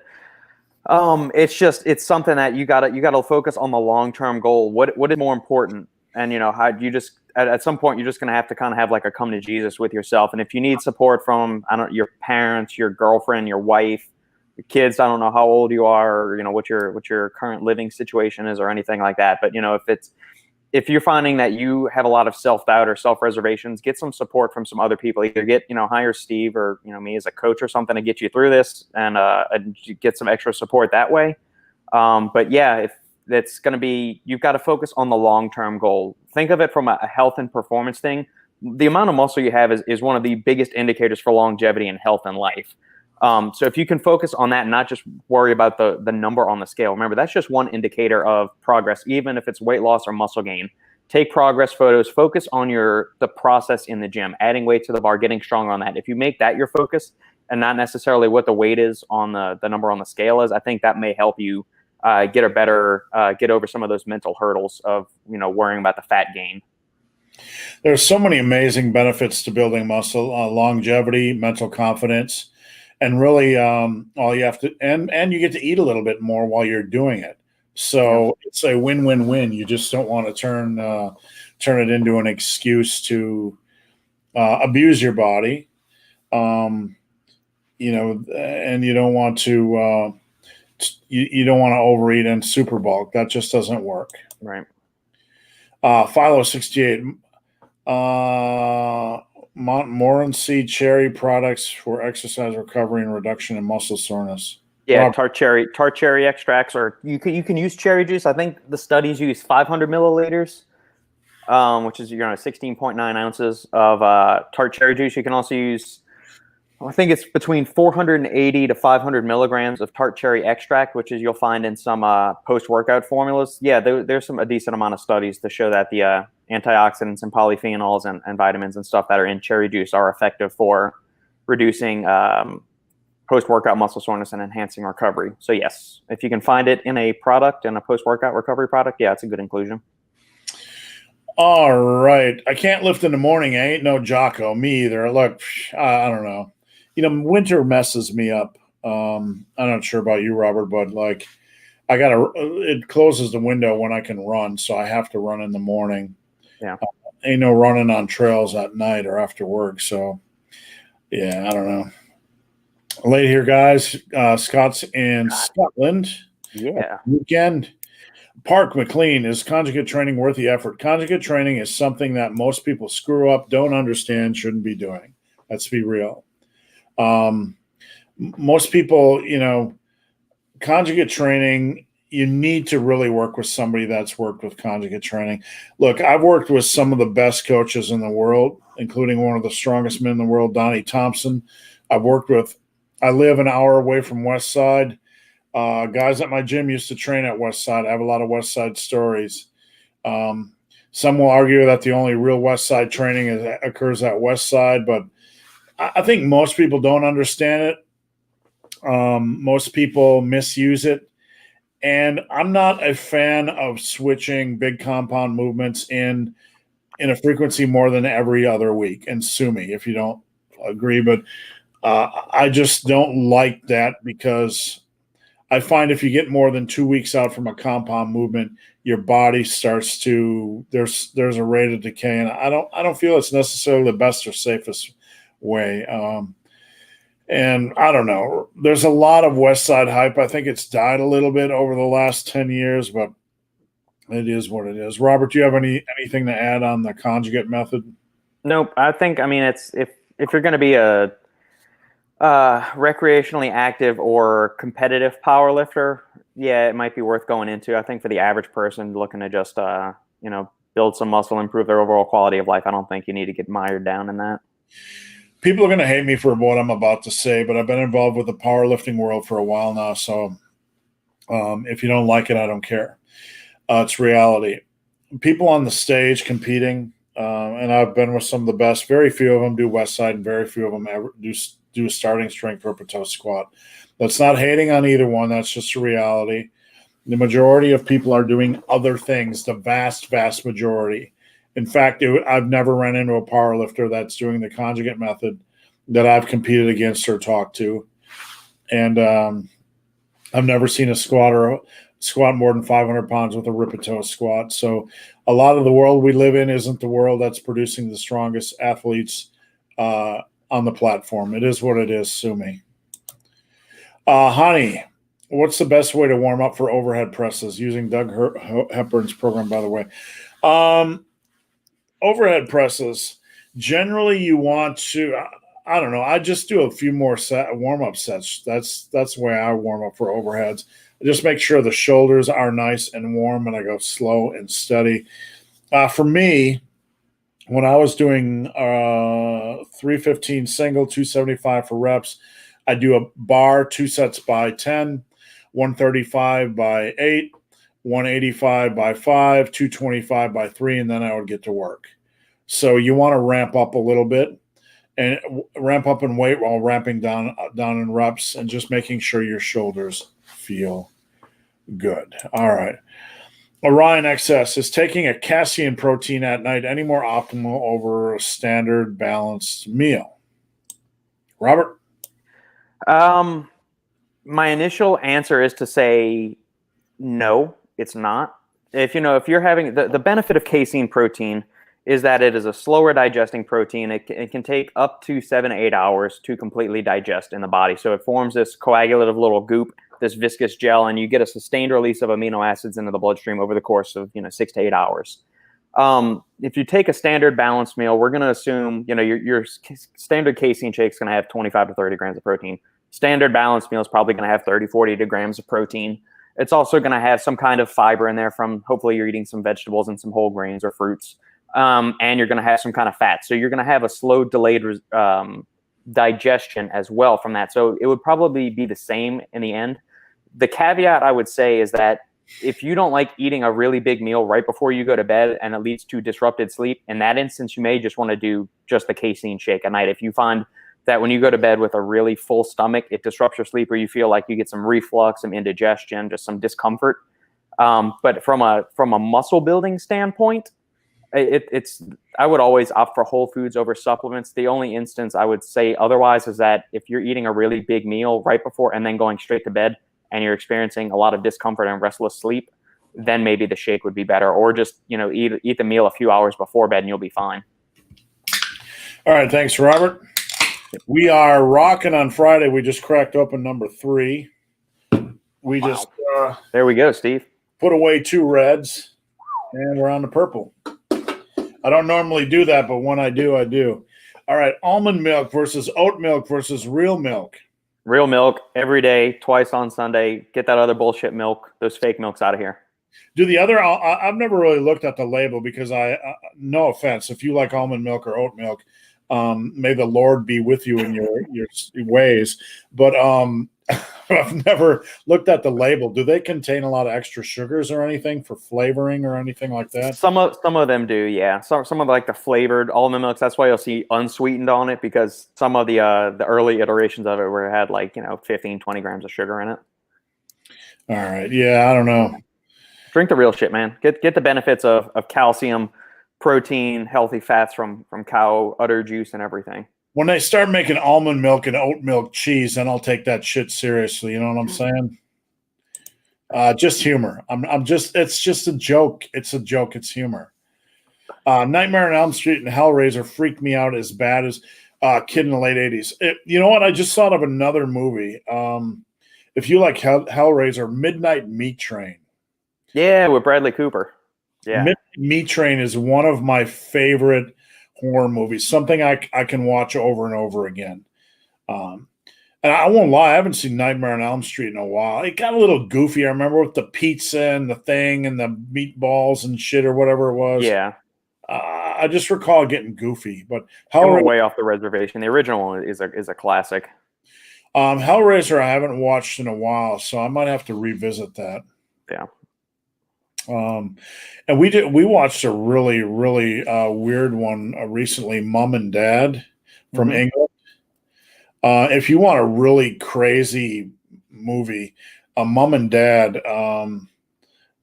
they just abduct this woman, this airport worker, and they torture people. It's a fucking weird movie, but it's good. Hmm. I think it's Mom and Dad. Hold on, just a Yeah. second. The Mom. Last House on the Left is supposed to be like the original 1977 version by shit. Who did The Last House on the Left? Was that Wes Craven? That's supposed to be scary as fuck. I haven't actually seen that, and that's kind of heresy as a horror movie aficionado. But that's one of kind of those revenge horror movies where something catastrophic happens to a protagonist, and then there's they go and kick the shit out of the people that hurt them. Yeah, Mom and Dad is the name. It's a 2008, a British horror movie. Totally got glossed over in America, but it is entertaining and quirky and fun to watch. Australian horror movies. Hold on, we're gonna go down a trail, but there's an Australian horror movie that I really liked that we found when I was in Australia. Is it on Hulu, Amazon, Netflix, Steve? Any of those? I don't know. We bought the DVD in a store because we were at. Um, I can't find it, but this woman got abducted and just. The woman got abducted and was forced to just live on this mattress. I'm trying to think. Give me 1 second. Trying to see if I can find it. Trying to see if I can find it. Hounds of Love. Okay. Hounds of Love. Well made. It's like get Mom and Dad from England and Hounds of Love from Australia. Put those in your list and watch them both. They're good quality movies. Might not be your thing, but they're well made. Love Wolf Creek. Have you seen the second one? Yeah, I didn't really care for the second one. So I don't like I don't really like the Saw movies. I don't know about you, Robert. The original one was cool. The rest of them were kind of eh. I mean, the initial one was a really cool concept. The rest of them just, it's a cheesy horror movie. All right, The Calfless King. I thought that was Mark Lobliner. In my gym, we have kilo plates, and lowest it goes is to 2.5 kilos or 5.5 pounds. How do I progress? That's it right there. I mean, that's about the minimum step for progression. If you need, for barbell exercises, that's going to be your wheelhouse for most of them. You really don't need less than that. Mason Dixon, buy 2.5 pound plates. It's about the same thing. You can buy micro plates if you want. The thing with micro plates, I find, is like adding a pound or a half pound or all that kind of stuff. It's like I could never stick to it. I can see value in like 1.25 pound plates, but below that, it's like, what are you doing? Well, yeah, especially as a novice, they should be able to add weight relatively frequently, and especially with those 2.5 pound, 5 pound jumps. Advanced lifters and late intermediates might benefit more from the micro plates when it's harder to just constantly add weight to the bar. But if you're early in your training career, it should be relatively consistent that you're adding weight to exercises. If you've been training 10 years and you bench 350 and squat 500, then a pound is going to matter because it might be easier to add a pound than 5 pounds. Chris Doherty, would you ever try the Saxons Brothers health drink? It contains Dublin Stout or dark lager. All right, I'm going to tell you, Chris, gimmick stuff. My health drink is a double IPA over 8% or a Russian Imperial Stout. That's the real health drink. And you do not water that down with eggs and sugar. None of that. Yeah, or gin. Yeah, none of that stuff. No. Thank you very much for the answer. You're welcome. Hope we help you some. I put on 10 kilograms of lean muscle in 2.5 years. Well done. But I think I wasted the first year because of poor knowledge. Should I use supplements? That was kind of like I was driving to Albuquerque early in the morning. Should I go to the bowling alley? Right. It's like you took a hard left. You're doing great. But should you use supplements? Creatine, keep a pre-workout in your bag if you need one. Have your basics. I don't know, B12, D3, K2, whatever Robert said earlier, bought some grape seed something or other. Robert, any thoughts? Yeah, I mean the question, like you said, Steve, what started one way and then it took a hard left to a different avenue. I don't fitness, lifting, training, all of this. It's a long term venture. If you wasted 1 year out of 30 years of consistent training, who gives a shit, man? Don't worry about that. You put on, assuming that your assessment of how much lean mass accretion you've accomplished is true. 22 pounds of lean muscle in 2.5 years is really good. Do you need supplements? I don't think so. I mean, if you're lacking something, or if you've currently got some supplements that you're not sure if they're worthwhile or not, then go get one of the supplement consults on Steve's thing, and you and I can sit down and go through things a little bit more closely. But based off your initial thing, I mean, I don't see any reason. I would need more information to see if you actually need any supplements, or would benefit from the addition of supplements to your regimen. I just want to say well done, and what Robert said. Most people waste their entire lifting career, and I made a video about this yesterday. The difference between training and working out. So all I can say is well done. JB3, I might have had a pec strain 2 to 3 days ago. How should I go about recovering? Day to day. And when you get on your warm-ups, listen to your body. Only do what your body, only take what your body gives. Don't baby it. Don't rush it. Don't rush it. Just take it day to day. Are we limited to health and fitness questions, or can we ask to get a girlfriend? You can ask anything, because if anybody knows about love life, male sexual prowess, it's Robert. So Robert thought I was going to say it was me, but I did a hard left there just to throw everybody off. Anything is completely on the table as far as topics up for discussion. Get a girlfriend who loves fitness. I'm going to take the opening salvo at this, Steve, and then I'm going to let you bring it home. My wife, so Sandy was never physically active as a kid. I mean, she tried, I think, cross country at one point, or track when she was in junior high. In high school, we were both in the marching band, same thing in college. Outside of that, she did not do any kind of physical activities. I was always, I grew up doing taekwondo and playing baseball and basketball. So I've always been physically active. Then so we got married in 2009. 2010, we were going up on our 1-year anniversary, and that's when she finally started to get into resistance training and regularly exercising, because she's just always been genetically blessed to be, a string bean her entire life. We found some old high school modeling photos she did, and she basically still had, her face looks the exact same as it did, 20 years ago. And so she's 35, by the way, and these pictures are from when she was 14. I'll have to show those one day.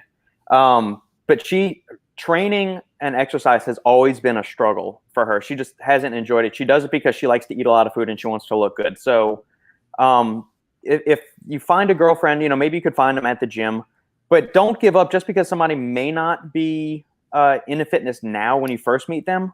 It doesn't mean that they won't grow to love it, because now she actually looks forward to training. She, part of it is that she likes to try some of the new protein powders I get, or some of the new pre-workouts, but she's actually started to embrace training and all the benefits it has, because she wants to look good, she wants to feel good, she wants to live a long, healthy life.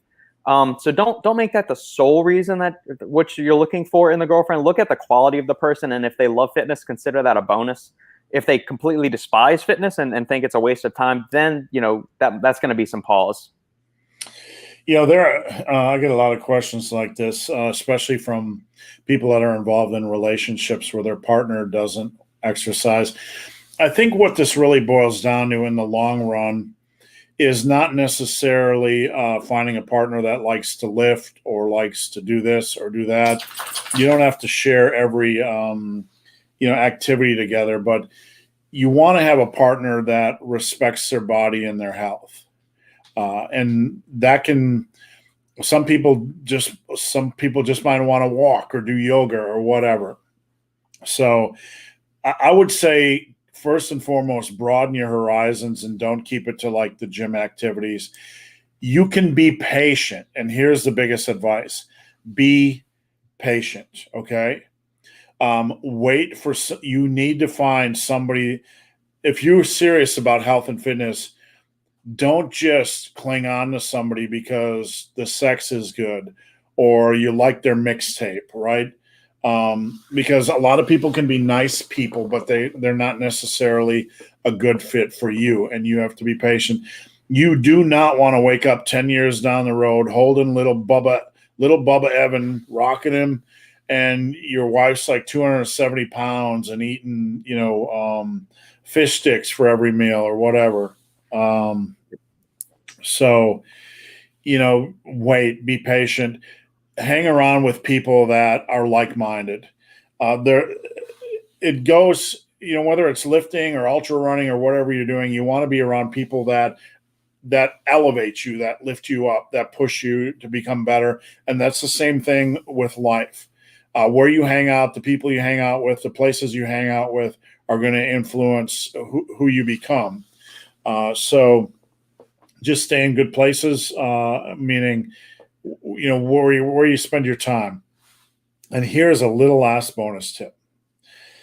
For those of you in the dating pool, and I was in the dating pool for a while, so take this seriously. When you're on your little dating app and you meet somebody that you want, or you find somebody you want to meet, don't go out to dinner. Okay. Don't be spending that 70, 80 bucks. See if they want to go on a hiking date, right? Go on a walk, go for a 2-mile walk. If they don't want to do that, then they're probably lazy. All right. And that's a good inexpensive way to break the ice, have some distractions, see some nature, do the hiking date for your first date. And then if they don't drive you crazy or don't want to kill them and leave them in the woods, then maybe take them out for dinner. All right. Omega Ds. Is it beneficial to add more reps in the short term than upping the weights? That's how the process works. You add more reps and you add more weight. You add more reps and you add more weight. So it's not an either or. It's just that's the way it goes. Say you're doing bench press 3x6. You get them up to 3x8, then you add more weight. Then you get it back up to 3x8, and then you add more weight. That's a super simplification, but that's just the way it goes. They're both. And we're rushing through things so we can get out of here. Timothy, copy of Massive Iron came in the mail this morning. Can't wait to read it. I appreciate your support. Anybody that wants this bad boy, it is over awesome. on the website, superlivingtoday.com. And I would encourage you to check out my book, The Muscle and Brawn Archives. That thing is stacked with 440 pages of crazy info. Hey, hop has a mom and ad pair as well. Good deal. Yeah. Word. If I take a half scoop of pre-workout, I'm on the verge of getting anxiety, and here he is pounding his third monster.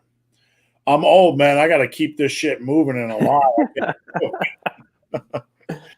Mr. Kidd said, have you already seen some clients make great physical progress while not having very spectacular progress on the bar? I feel like my numbers are not very high compared to my years I've been training. Have I seen clients I've seen some guys that have packed on more muscle getting to just to like a 315x5 squat or 225x10 on bench than others. But some of it, I think, is just how much muscle they came out of the box with, if that makes sense. I had one client in specific who had never touched a barbell, and in 6 months, he lost 55 pounds. He was squatting 315x10, benching 225x10. He had never touched a barbell in his life. That dude had some genetics because his strength went up crazy in 6 months.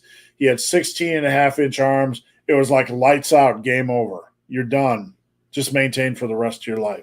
So occasionally you get something like that, but very rarely. Let's see. James Leach. I find it difficult to maintain weight or lean up and stay strong in the lifts I want to be strong in. That's normal, James. Leaning out and maintaining strength is kind of an impossible puzzle. It just is hard. You got to get to your goal weight and stay within that range and then fight for strength after that. That's just kind of the way it goes. I'm not sure what's going on. I guess we're calling for Siri. Anybody want to ask Siri a question while we have Siri on the line?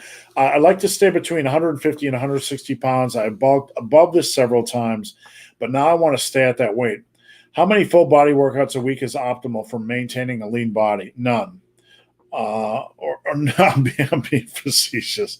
2. I mean, if you optimal or minimal, you're talking about maintaining lean body mass. It doesn't take much to maintain lean body mass.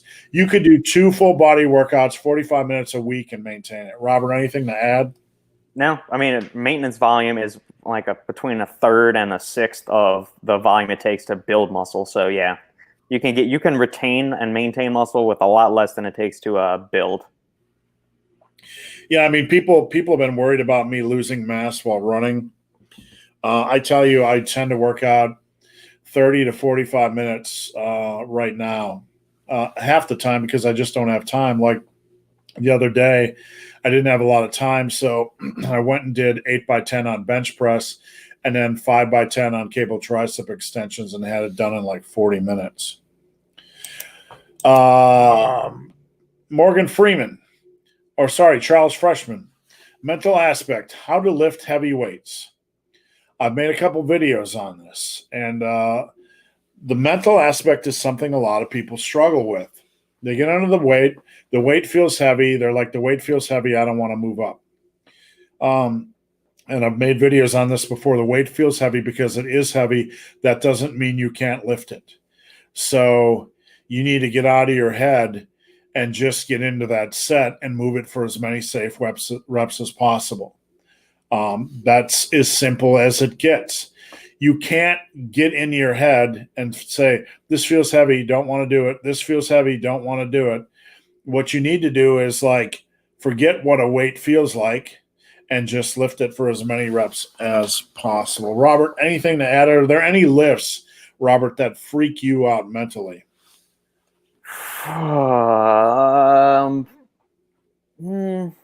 Mentally, pull-ups, every time I have to go and do pull-ups, I love training legs. So even regardless of how heavy, how intense, how much volume I'm doing, I can always get myself psyched up for a leg day just because that's always been my strong suit and I love training legs. But man, fuck me with pull-ups. I do them twice a week. Every time before that first set comes in, I know what I'm signing myself up for. Because one day I'll do block training pull-ups. The other day will be more straight sets with heavier added weights to them. And that is the exercise that is the bane of my existence. It took me forever to get good at pull-ups and to progress on them. It's always been a grind. I wish I was like my younger brother and that I was a pull-up monkey and I could just do them with ease. I mean, he could not train for 6 months, go up to the pull-up bar because he had done gymnastics for so long and go knock out a set of like 15 to 20 without even blinking. So that is the exercise that I always dread. Anything lower body, yeah, bring it on. I'll do it and it'll be fine. But upper body stuff, man, especially pull-ups, that's my kryptonite. All right, so you might want to plug your ears with what I'm about to say if you don't like swear words. But suck it the fuck up. I'm going to go out this weekend. My goal is going to be run 4 hours. Do I want to run 4 hours? No. Is it a mental strain? Yeah.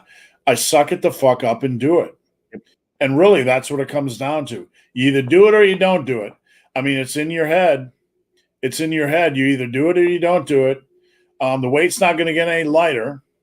And if you want the results of lifting the heavy weight, you got to lift the heavy weight. Yep. But you either do it or you don't do it. I'll tell you what, either way, there's a low likelihood you're going to die. Okay? So that's as simple as it gets. Do you have any recommended prescription weight loss medications? No. No. Calorie deficit. No, I don't do that on this channel. Sorry. What word is that? There's too many V's and V dips and Vyvanse? There's really no, don't try to stay away from that. Don't give advice like that on the channel. I know you're a frequent viewer and we sincerely appreciate that, but don't talk about prescription medications on this channel. Don't talk about medical advice. Yeah. All right. Way to go, James. That is a huge, huge lift. All right, guys, we are out of here. I appreciate you guys tuning in. If we missed any of your questions, you can find Robert at the Supplement Engineer on Instagram, YouTube. You have an amazing podcast. Anywhere else that I forgot, Robert?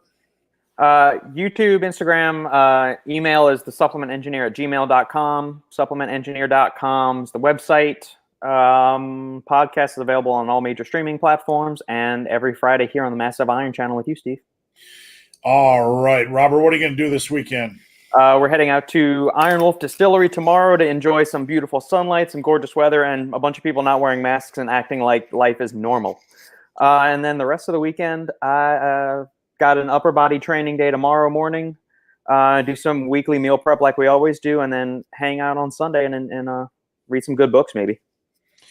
I am going to head out tomorrow and I'm probably going to try at least a 3-hour run. And the rest of the weekend, I'll be trying not to drink beer so I can keep my calories down and lose weight. Yeah, that's why it's the bourbon is calling, but it's not 6 o'clock yet, so we're gonna hold off for just a little bit longer. Well, I saw a meme last night that said it used to be it's 5 o'clock somewhere, but fuck it, it's 2020. That's it's a good mantra for this year. All right, we'll see you next week, Robert. Thank you. All right, bud. Have a good one. Yep, bye now. Bye.